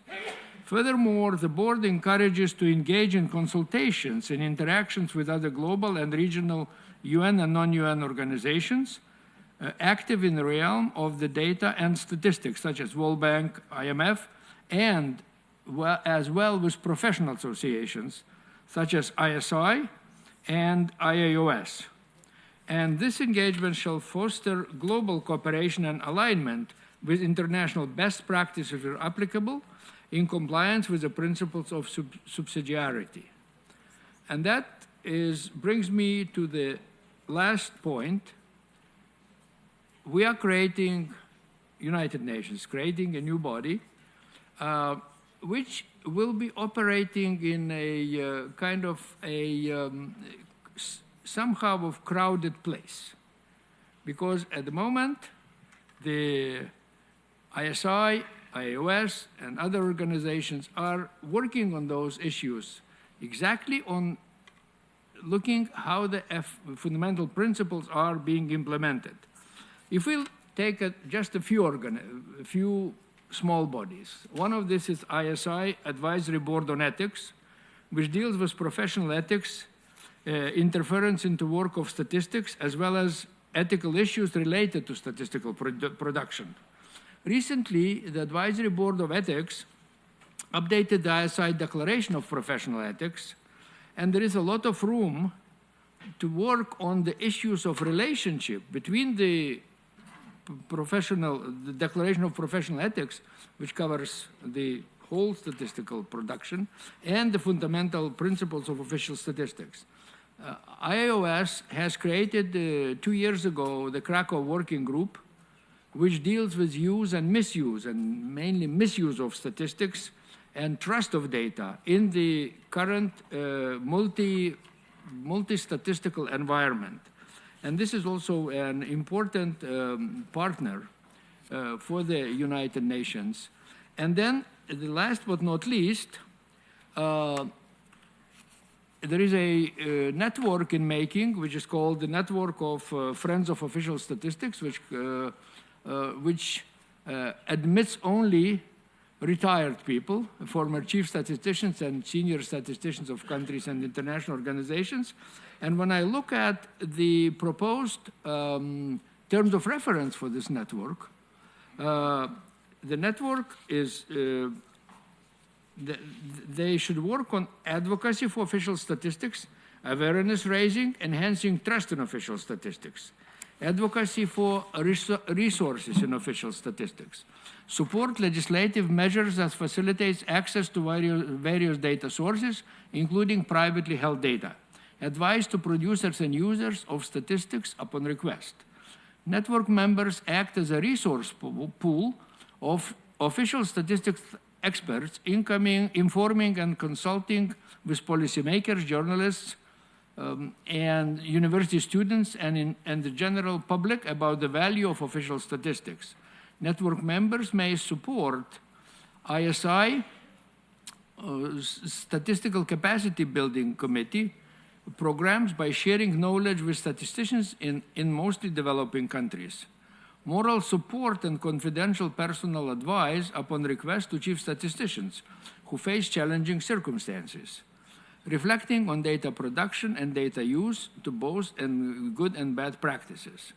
So if we see that those groups are working, and they are, so we have a quite crowded place, but I hope that the questions how to synchronize the work of the UN and this new incoming body of the advisory board and the other organizations which are active in this field, it's very important. Thank you so much. And can we thank all the three speakers for their interventions, and they're giving their own particular perspective on the proposals.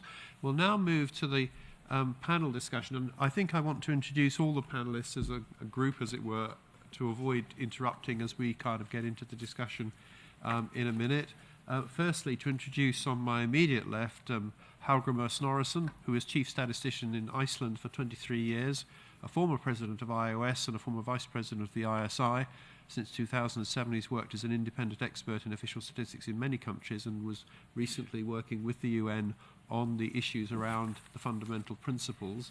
And then on his immediate left is Leota Aliyu Solani, who is the government statistician in the Pacific Island of Samoa and chair of the Pacific Island National Accounts Compilers and Local Experts Committee, a member of the ESCAP Regional Steering Group on Economic Statistics, and of the Pacific Island Statistics Development Group for the South-South Initiative. And then on my immediate right, Miosotis Rivas Peña, who is Director General of the National Statistics Office in the Dominican Republic, has extensive work experience in Central America and the Caribbean region on a number of issues and has worked closely in strengthening the Central American integration system. And then one person we don't have with us who hasn't been able to travel is Nora Madea from Uganda, and we have a short video from her. We gave her the questions in advance. She's an expert in strategic leadership, having supported the design and evaluation of national strategies for the development of statistics in several Anglophone countries in sub-Saharan Africa, and previously worked as a director in the Ugandan Bureau of Statistics. And then last but not least is Hedi Saida, who's currently the Director General of the Arab Institute for Training and Research in Statistics in Amman in Jordan, where he's working on many training programs and studies in the Arab region, and has held many senior positions in Tunisia, including Director General of the National Institute of Statistics.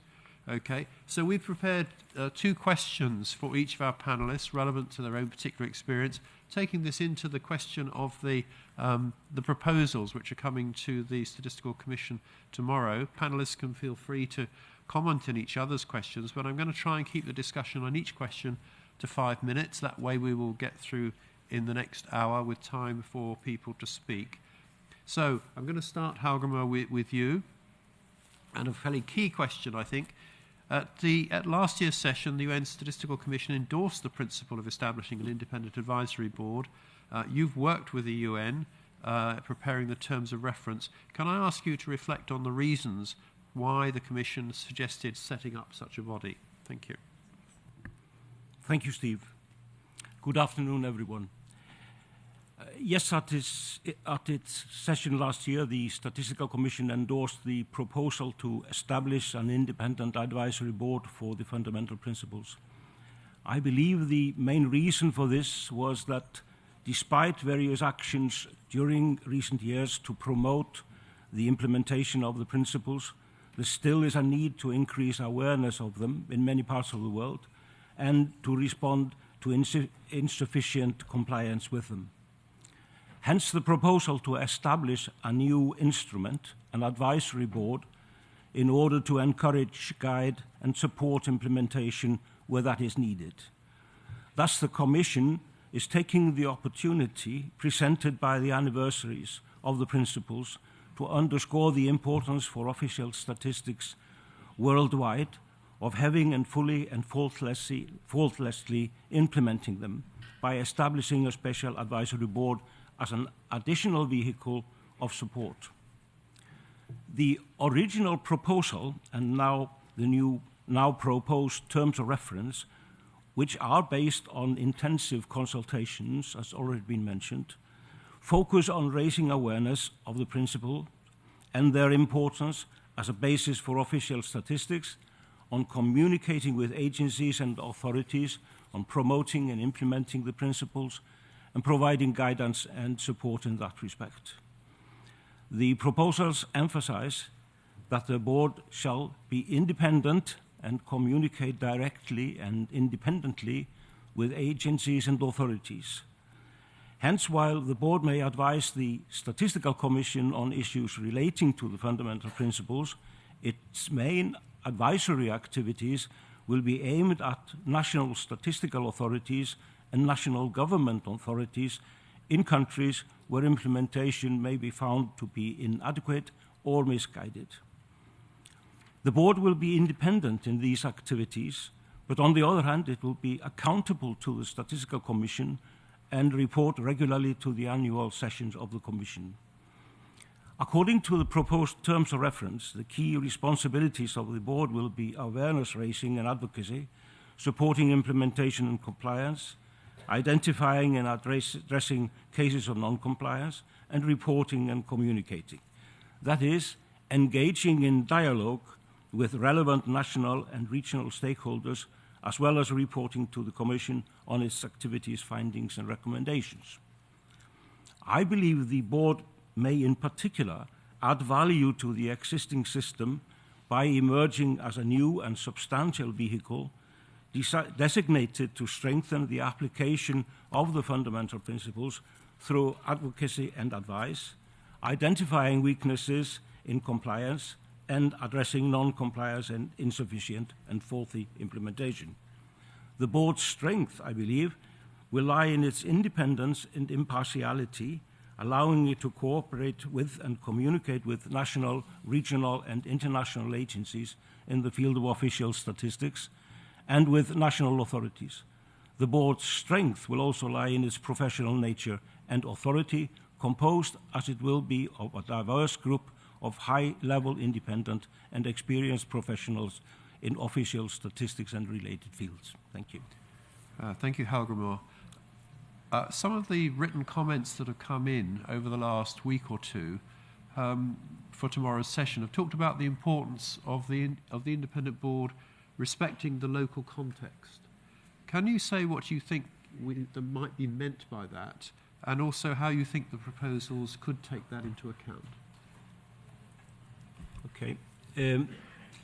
Well, I believe that what may be referred to here is the fact that countries are very different. Their administrations are different, and the same applies to the statistical systems. Some statistical systems may be highly centralized, others highly decentralized. Some countries may have single unified systems, while others have federal or even regional systems where many institutions are responsible for the production and dissemination of official statistics. It goes without saying that such differences must be respected and that the approach by the board, by the advisory board, must take them into account. This means, in my opinion, that the board must be very well informed about the systems and situations in the different countries and fashion its approaches and dialogues accordingly. The proposed terms of reference entail that the board gathers such information and indeed gathers advice on its approaches through cooperation and communication with international, regional, and national agencies. However this may be, it's important to keep in mind that the fundamental principles are universal and that they apply to all official statistical activities, irrespective of systems and local situation. Having a decentralized system does not alter the applicability or relevance of the principle. They will simply apply to all actors within the country's statistical system. They do not only apply to the NSO or CSO or NSI or whatever the government's main statistical agency is called. They apply no less to the official statistical activities of ministries and agencies, central, federal, regional, local, and they certainly apply to official statistical activities of central banks. In this connection, we need to keep in mind that the fundamental principles have been endorsed by governments, and that by endorsing the principles, governments have pledged to uphold them and implement them irrespective of local conditions. It's for me,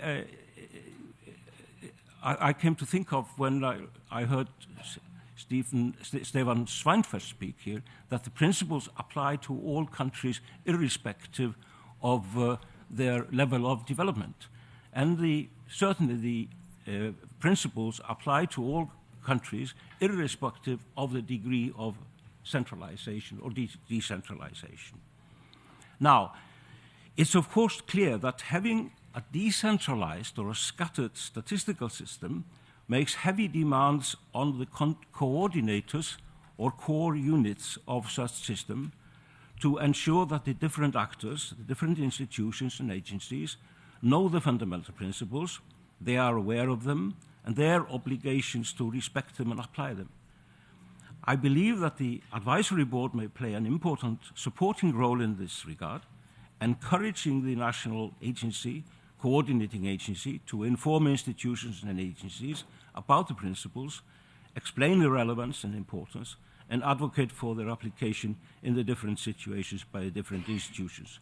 If need be, the board may enter into direct dialogue with main statistical producers, explaining the importance of carrying out of the official statistical activities in accordance with the fundamental principles. Thank you. Thank you, Helgemor, for that explanation. I think that was really very, very helpful. Can I move on then to Leota and ask you to speak from your own context and your own experience of how do you think that the fundamental principles elevate statistics in small island developing states? Well, thank you, Stephen. Well, I do believe that there is no question about the significant importance of fundamental principles of official statistics in assisting 6 countries in the development of official statistics to support evidence-based decision and policy making. Fundamental principles reinforces the critical role of official statistics as guiding stars for any country's journey. Key to the development of a pathway for 6 countries' development are the 3 pillars behind the 10 principles of official statistics. Underpinning these pillars is the drive to improve and strengthen statistical systems and processes, led by the statistics community, or NSOs, with support from our partners, and strong cooperation with internal and external stakeholders. This includes the critical role of high-quality official statistics in informing policy and decision-making. Second is the essential trust of the public in the integrity of official statistical system and confidence in statistics, with professional independence and accountability of statistical agencies. These are very crucial. The third one is the fundamental values and principles that govern statistical work have to be guaranteed by legal and institutional frameworks in place for any national statistical systems. In the Pacific Islands, and it could be the case in other regions, development of statistics is at different levels. Thus, the investment should also be prioritized based on the needs and the capacity at the country level. With that, NSO can take advantage of these fundamental principles to assess themselves in terms of compliance from time to time and strategically align their development priorities based on this assessment.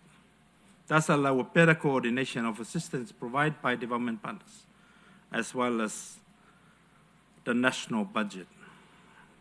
I can attest to some recent work in Samoa on the proposed amendment to the Statistics Act, rooted in the need to modernize the statistical system, ensuring it remains agile, responsive, and primed for excellence in the face of evolving data landscapes and user needs. The proposed changes aim to strengthen governance, streamline access to innovative data sources, enhance trust and transparency, and expand confidentiality provisions, laying a solid foundation for a data-driven future.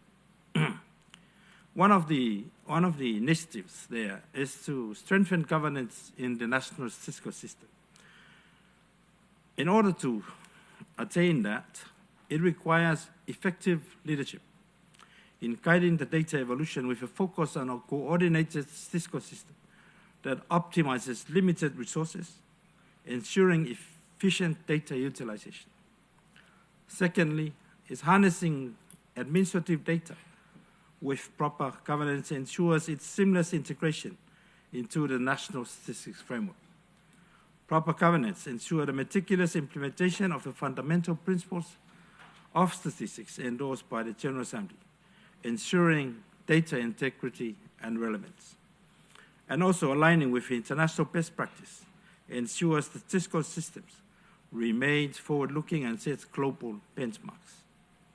Secondly, is the building trust in official statistics.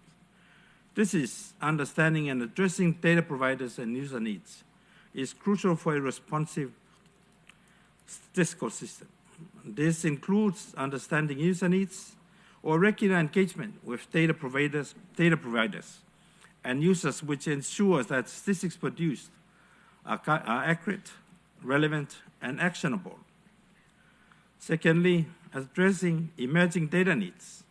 Regular interactions allows the NSOs to anticipate and address evolving data needs, especially in time of crisis. Third one is the independence and accountability. Balancing the independence of the statistical system with accountability fosters trust and credibility. Whilst doing this, balancing independence with engagement. While maintaining its independence, the NSO's active engagement with data providers and users ensures data remains unbiased and meets user expectation. One of the very important part, which is the third part, is leveraging innovative data sources for enhanced statistical production. In the interest of everyone, I think what we're looking at is the cost efficiency, is to do more at a small cost. So utilizing existing administrative data can significantly reduce the costs associated with primary data collection. This will reduce the burden on respondents, and leveraging administrative data means fewer surveys, leading to reduced respondent fatigue and increased willingness to provide accurate information. This will facilitate the provision of information and data and official statistics in a timely manner. Last one, the expanding provisions on confidentiality in statistical legislation.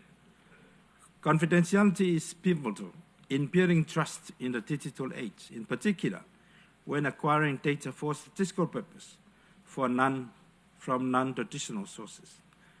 Building trust with the public is ensuring data protection encourages individuals to provide accurate and complete information. Second is adapting to the changing data landscape. With its innovative data sources, the evolving data landscape necessitates updated confidentiality provisions to prevent these privacy breaches.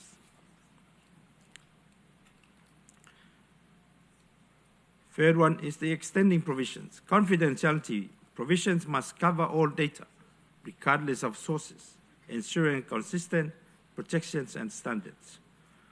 The last one is the international best practice, aligning with global standards on data confidentiality, ensures the 6 countries' adherence to top-tier statistical governance. Thank you. Thank you, Leotek.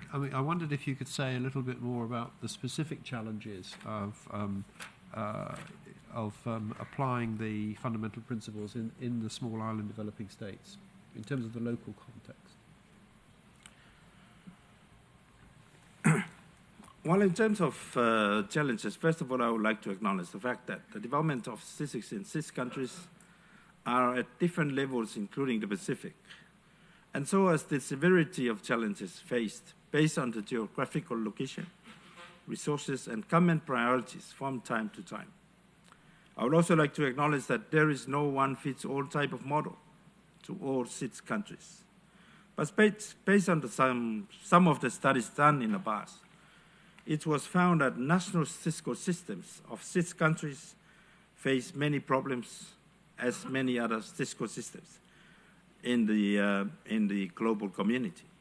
But there are some of challenges that are more profound in 6 countries. Firstly, is the statistical culture seems generally lacking to allow statistical literacy and recognition of statistics development. This can be viewed in many ways with the likes of limited use of data being produced by NSOs, or dissemination practice, or the quality and the timeliness of the data that have been produced. This could sound weird, but it's the reality in small NSOs. Second one is the coordination among internal and external stakeholders is considered poor due to limited communication and understanding. Coordination amongst the producer, providers of data, and users, including multilateral coordination with agencies working in silos. The first one is most statistical institutions' governance framework need to be strengthened to address outdated legislation, weak mandates, and lack of strategic direction. Governance is very important, and it is very important that legislation is updated with a strategic direction in place with the likes of the NSS. The fourth one is the lack of sustainable investment for statistics, and this is on top of the limited resource allocation based on the national priorities at the country level. The fifth one is the limited human resource and lack of technical capacity in the NSO and in the program ministries and agencies who are the main stakeholders. And on top of these challenges is the pressing need from the multilateral institutions, increasing demand for new indicators and evolving landscapes. Thank you. I think a number of those challenges will be recognized by others in the room. Let me turn to Myosotis. I mean, Leota was talking there about the need to update legislation, and you've been recently involved in this in the Dominican Republic. Can you say something about why that was necessary, and also how you managed to translate the fundamental principles into legislation? Thanks. Good afternoon. Thank you.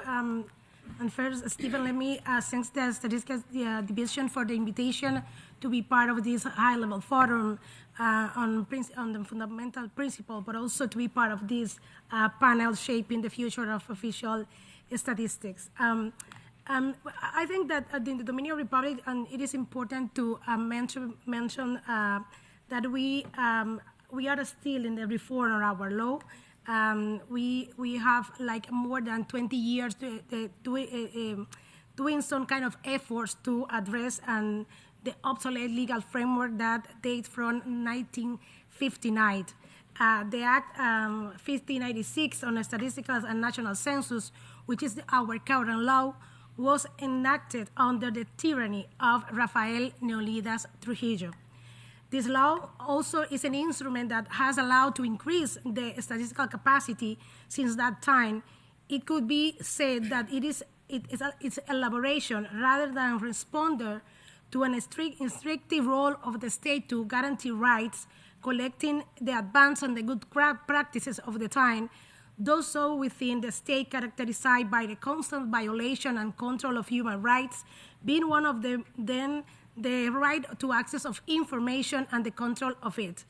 An era or an epocha from which we have inherited a culture of distrust in the role of our public institution. If you'd like to have more insights about what is this dictatorship meant for the country, I invite you to come and see in this same building the photography exhibition in honor to the Mirabal sister, whose was horrendous murder 66 years ago, gave it away the United Nations resolution commemorating the November 15 as the International Day Violence Against Women. The most recent efforts that from the reform date back from August 2020, when upon the entry of a new government, the senator of the National District, that is our current capital, Her Excellency Farideh Raful, accompanied by the National Statistical Office, prepared a new bill of the public statistical function that respond to 4 major needs. First, the guarantee of the constitutional right that our citizens have to have quality information. Second, the reform of the law that I mentioned before, and it is the oldest of the Caribbean and the Latin American region. Third, establish the governance of official statistical through the establishment of a national statistical system.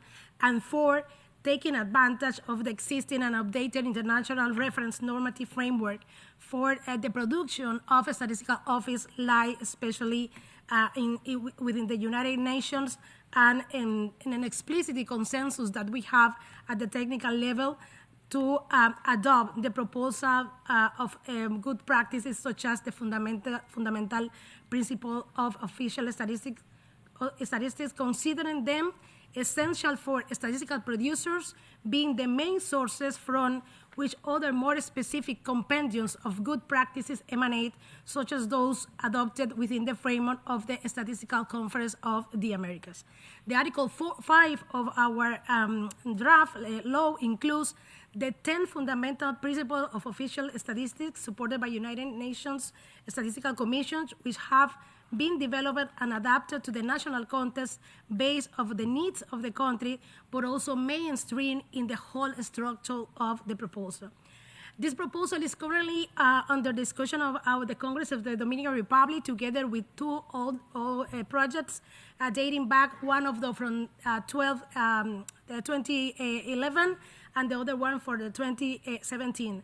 I want to say that today, as a part of our delegation, the main lawyer from the Senator office who lead the team which wrote the proposal is here with us to commemorate this 30th and 10th anniversary of the adoption of the fundamental principle, but also to learn about all that our Statistical Commission has to offer to the country in terms of good practices for the best adoption of the principles in our context. Thank you.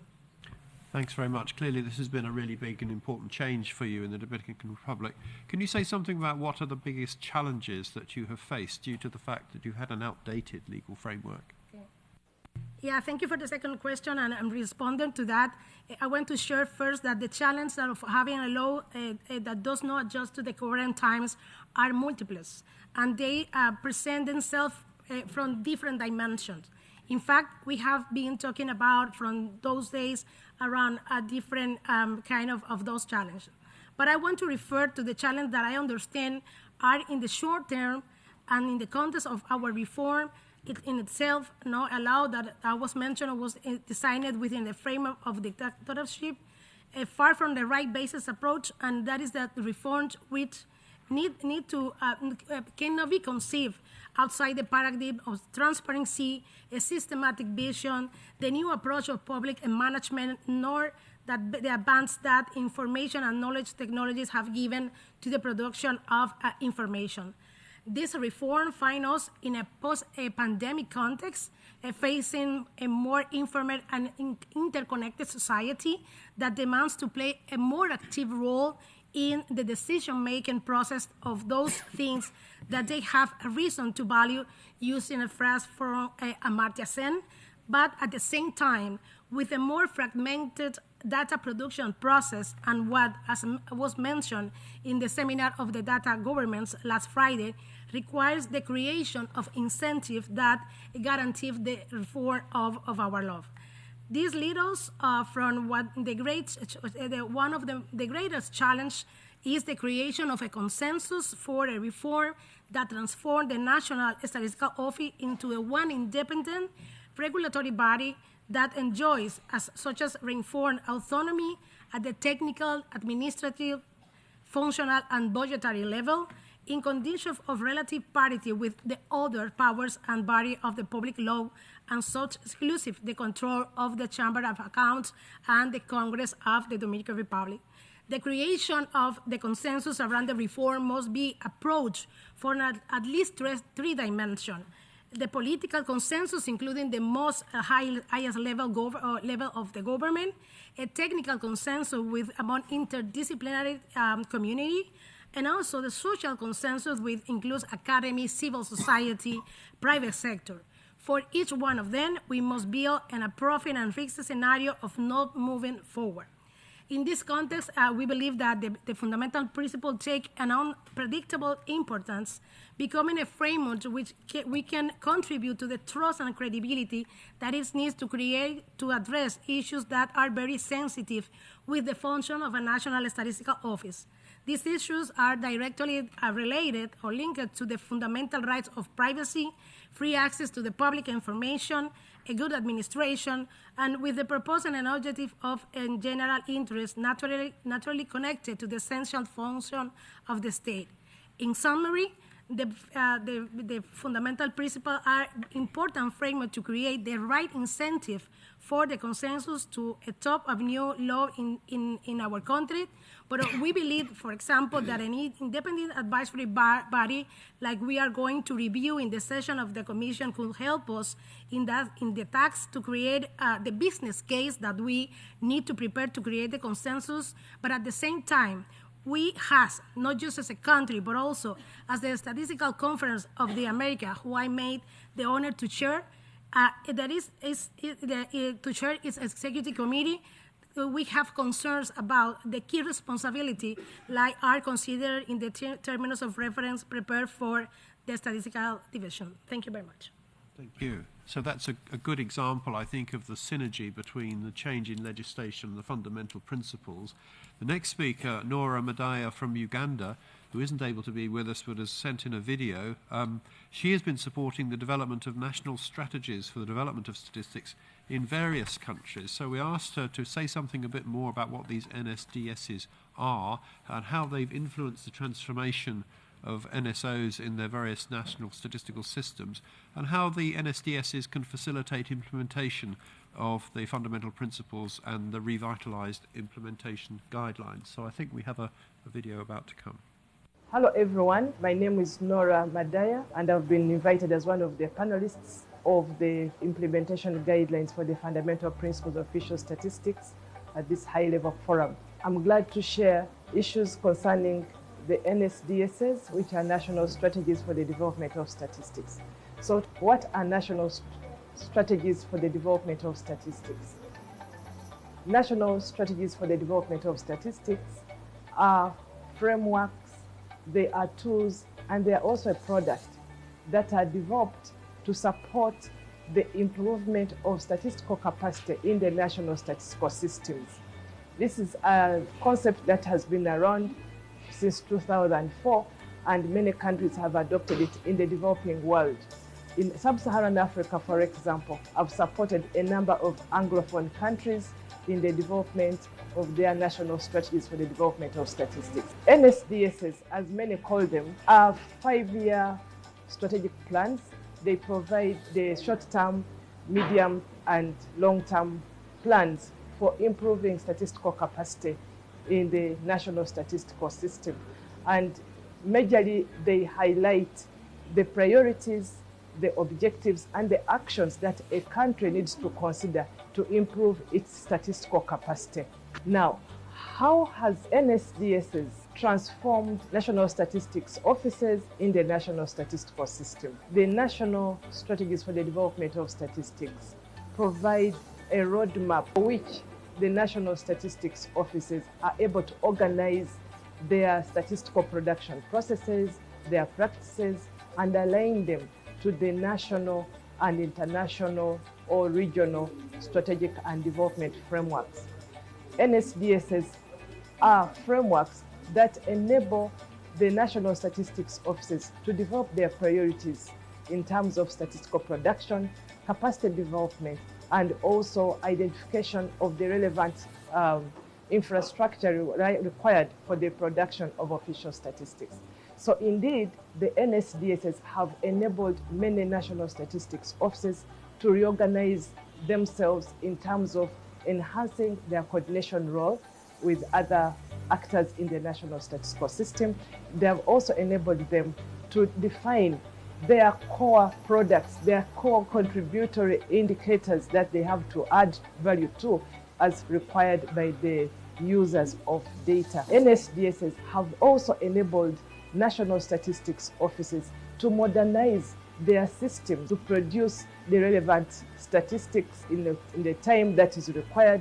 They have been able to organize themselves in terms of ensuring that the data is available and disseminated to the relevant stakeholders. So yes, NSDSs have provided an opportunity for the national statistics offices to transform and modernize their statistical systems and processes and activities that yield the relevant, timely statistical products. The second part of this question is to highlight how NSDSs can facilitate the implementation of the fundamental principles of official statistics and the revitalization of the guidelines. I must say that the national strategies for the development of statistics provide a conducive framework for integrating the fundamental principles of official statistics and providing actions and activities that will help integrate and implement the required compliance mechanisms for the fundamental principles of official statistics. Now, I must appreciate the guidelines that have been provided by Paris 21, which have been used for the purposes of producing quality national strategies for the development of statistics. Now, these guidelines from Paris 21 provide 3 key stages of designing a national strategy for the development of statistics, which we call NSDS life cycle. Now, the NSDS life cycle has got 3 stages. The first stage is the preliminary stage, where the NSDS process is launched with the involvement of key stakeholders and identification of the key areas that must be done, including the development of the roadmap. Now, it's at this point where I feel that the NSDS can embrace the implementation guidance for the fundamental principles to get the stakeholders who are involved in the NSDSs, including the policymakers, the producers of statistics from the public sector, to participate and appreciate the fundamental principles of official statistics, what they serve, and how they can be integrated. So in terms of doing advocacy for the NSDS, this will be one of the integral components that needs to be added. Secondly, the cycle also provides for the design stage. Now, this is at the point where the NSDS process undertakes the assessment of the current context of the statistical system, practices, infrastructure, coordination mechanisms, governance, and capacity that exists. And that's at the point when the fundamental principles of official statistics can also be assessed in terms of how they have been understood, how the different stakeholders have been contributing or can benefit from it by identifying the capacities that there are amongst the policymakers to be able to support the implementation of the fundamental principles of official statistics, and subsequently have activities that can help enforce compliance to the standards. Now, the NSDS also provides a framework for aligning statistical production to the international standards and practices. So again, this provides an opportunity during the assessment for the country to be able to define what the status is and how the strategy can leverage that opportunity. The second part of the life cycle of the NSDS provided by Paris 21 also takes care of envisioning. At the point of envisioning, there is the defining of the objectives, the strategies, and the activities and initiatives that need to be undertaken. Again, that provides an opportunity for the National Statistics Office, together with the different stakeholders, to define which activities, strategies, and objectives need to be captured to be able to bring out the notion of the fundamental principles of official statistics, highlighting how they will be employed to promote compliance to the statistical standards, so that the statistics that are produced at the end of the day are objective, impartial, and relevant for the development of policies and decision-making in the country. Finally, third stage of the life cycle. This is the point which they call deployment stage. At the deployment stage is when we talk about actual implementation. Now, that is where the NSDS will provide framework and structures where the implementation guidelines and enforcement by the different stakeholders that will be identified. For example, it's at this point that we now emphasize that policymakers should be part of this process from the very beginning of the life cycle up to the point of deployment. And the NSDS implementation and will be able to define how the policymakers will now contribute to the implementation of the fundamental principles of official statistics as users, and also promote their engagement with the National Statistics Office and other stakeholders to ensure that the fundamental principles of official statistics are adhered to in the production of statistics, so that the official statistics that come out of it can contribute effectively to the statistical system. So national strategies for the development of statistics have greatly improved the efficiency, effectiveness, and realization of the objectives of the national statistical systems, and can be used as a conduit for implementation and realization of the fundamental principles of official statistics to make sure that the user needs are actually met and satisfied. As I conclude, I wish to encourage all national statistics offices and policymakers to embrace the integration of the fundamental principles of official statistics implementation guidelines in their NSDSs. It doesn't matter whether it is an NSDS or a national strategy for statistics in your country. Thank you very much for your attention, and I appreciate the UNSD for inviting me to be part of this forum. Well, thanks, Nora. And so clearly, as legislation provides the opportunity to underline the fundamental principles, then also an initiative like the National Strategy for Development of Statistics provides a catalyst for that kind of work too. Let's move on. We will have time for questions, so you're all being very attentive. So do keep those thoughts in your head as to what you want to ask. To the last panelist, Hedy, you're from a training institute, so clearly there's an opportunity to ask you something about the role of training institutes in raising awareness about the fundamental principles and contributing to their implementation. Thank you. Thank you, Chair, and let me first of all thank the UNSD for inviting the Arab Institute for Training and Research in Statistics to this important session. And regarding your question, I think that the training institutions and centers can play a key role in raising awareness concerning the fundamental principle of official statistics, and can also contribute to their implementation in several ways. Considering their mandate in terms of delivering some trainings, or in terms also of developing courses and guidelines in the domain of statistics, and also by their relationship with the statistical community, I think that training institution can contribute a lot to in this domain.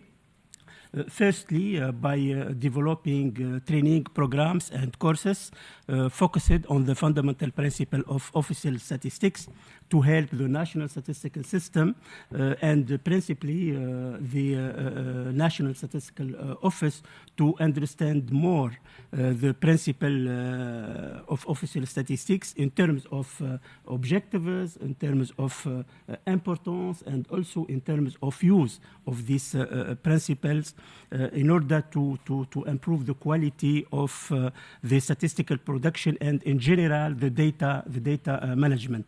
I think also that these activities can demonstrate the best way to deal with the principles, especially in terms of implementation, and how to involve the fundamental principle of official statistics in the statistical legislation, or in general in the statistical activity.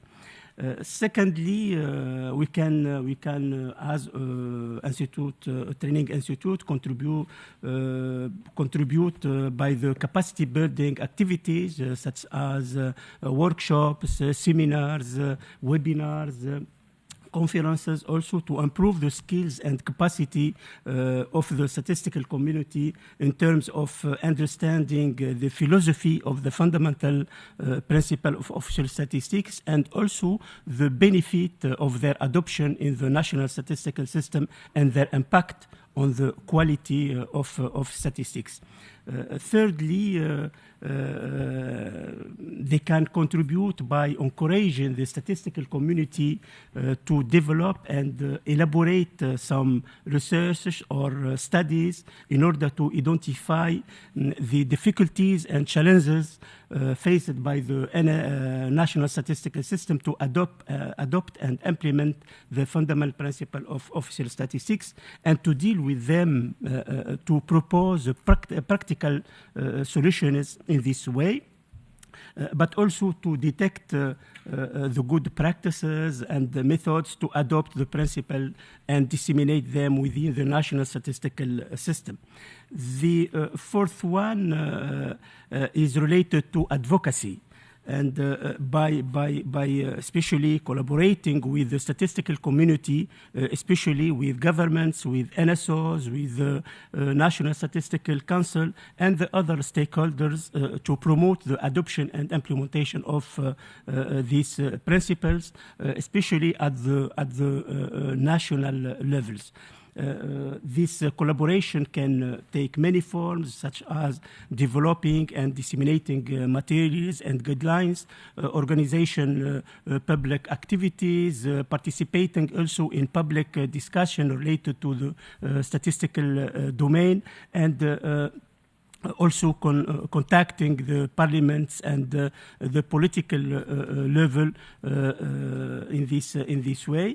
The last one, I think, is related to the collaboration, coordination, and partnership with the international and regional organization, also with the NSOs, with the National Statistical Council, with academic institutions, to raise partnership and knowledge by sharing resources, expertise, good practice, experiences, materials, to facilitate the adoption of implementation of the fundamental principle of official statistics within the national statistical system. Thank you. Thanks very much. Could we maybe turn to the more specific, your own training institute, and could you say something about what you've managed to achieve in raising awareness about the fundamental principles in the Arab region? Thank you for giving the opportunity to speak a bit little about the Arab Institute for Training and Research in Statistics in this domain. And as a regional training institute working in the Arab region, including 22 Arab states in Africa and in Western Asia, we contribute to the effort of the statistical community to raise awareness about the fundamental principle of official statistics by engaging in some activities such as, for example, the organization of workshop, training activities focused on the fundamental principle of official statistics directly or indirectly in relation with the fundamental principle of official statistics. For example, we organize a lot of training session, for example, in terms of total quality management in the statistical system, and as you know, the quality management in the statistical system based on the principle of official statistics, and we try to explain the relationship between the quality and the fundamental principle of official statistics. Also, a training workshop related to the development of legislation and national statistical system, and we focused a lot on the fundamental principle of official statistics in this workshop. Also, the management and strategic planning in statistical system. Also, a training related to the national strategies for development of statistics. And I think Nora indicated clearly the relationship between the two topics, the SNDS and the fundamental principle of official statistics, the different steps of development of the SNDS. Also, the communication and information strategy in the statistical system, the generic statistical business process model, GSBPM, also is based on the fundamental principle of official statistics. And when we prepare or develop the concept note of any training workshop, I usually ask the trainer to reserve a chapter or a part to explain the relationship between the topic and the fundamental principle of official statistics. And also during the opening of any workshop, we underline also the relationship between any topics with the fundamental principle of official statistics. Also, we elaborated some studies in relation with or in line with the fundamental principle of official statistics, such as an analytical study on the most important legislation, frameworks, and principle of statistical work in the Arab region. And there are many findings in this study, and to explain the effort of the Arab region to involve the fundamental principle of official statistics in their legislation or in their statistical activity. Also, a study on the use of the SNDS to plan the statistical activities and programs, and I think Nora also indicated the relationship between the two topics. We also translated some guidelines, some technical resources in statistics into Arabic, the language of the region, in collaboration with, for example, ESCWA, with some regional institution in the region. And finally, we contribute, we participate in several seminars and workshops related to this topic. Thank you. Well, thank you very much. I mean, clearly, statistical training institutes across the world are going to continue to be key partners and players in raising compliance with the fundamental principles for the future. I'm really grateful that all the panelists have kept pretty much to time, which means we do have some time for questions and interventions from the floor. So hopefully you will have got some questions or some points that you might want to raise. Perhaps the panelists can just help me if I just don't spot somebody in the corner who's putting their hand up. Otherwise, I shall start with a question which was... Is there one? Yes, green one. Where? Oh, sorry, yes, indeed. Yes, please. Means I don't have to ask my question. Thank you so much. My name is Albina from Tanzania. Yeah. Mine is about the composition of the board. I wonder the director of the statistical division to be the ex officio. To me, I think the director should be the member also, because there may be some issues where voted, which means the director may not have a right to vote. So I think let's think more about the director to be the member rather than being ex officio. The second point that I want to make is I support that to have two sets of guidelines, right? In doing so, then, the existing implementation guidelines have to be reviewed, which will go in line with the quality assurance framework that has already been developed and we are currently used.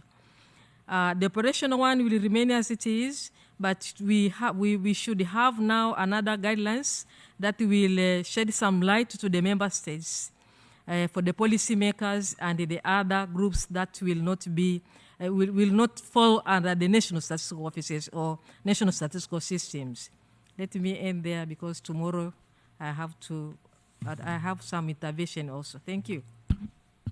Thanks very much. Let's see if there's one or two others. So there's two questions you're asking. One about the UNSD director being a full member of the board, and the other one, I think, about if you divide the implementation guidelines into two tranches, what about other things that don't quite kind of fit under each of those? I think that was the point you were making.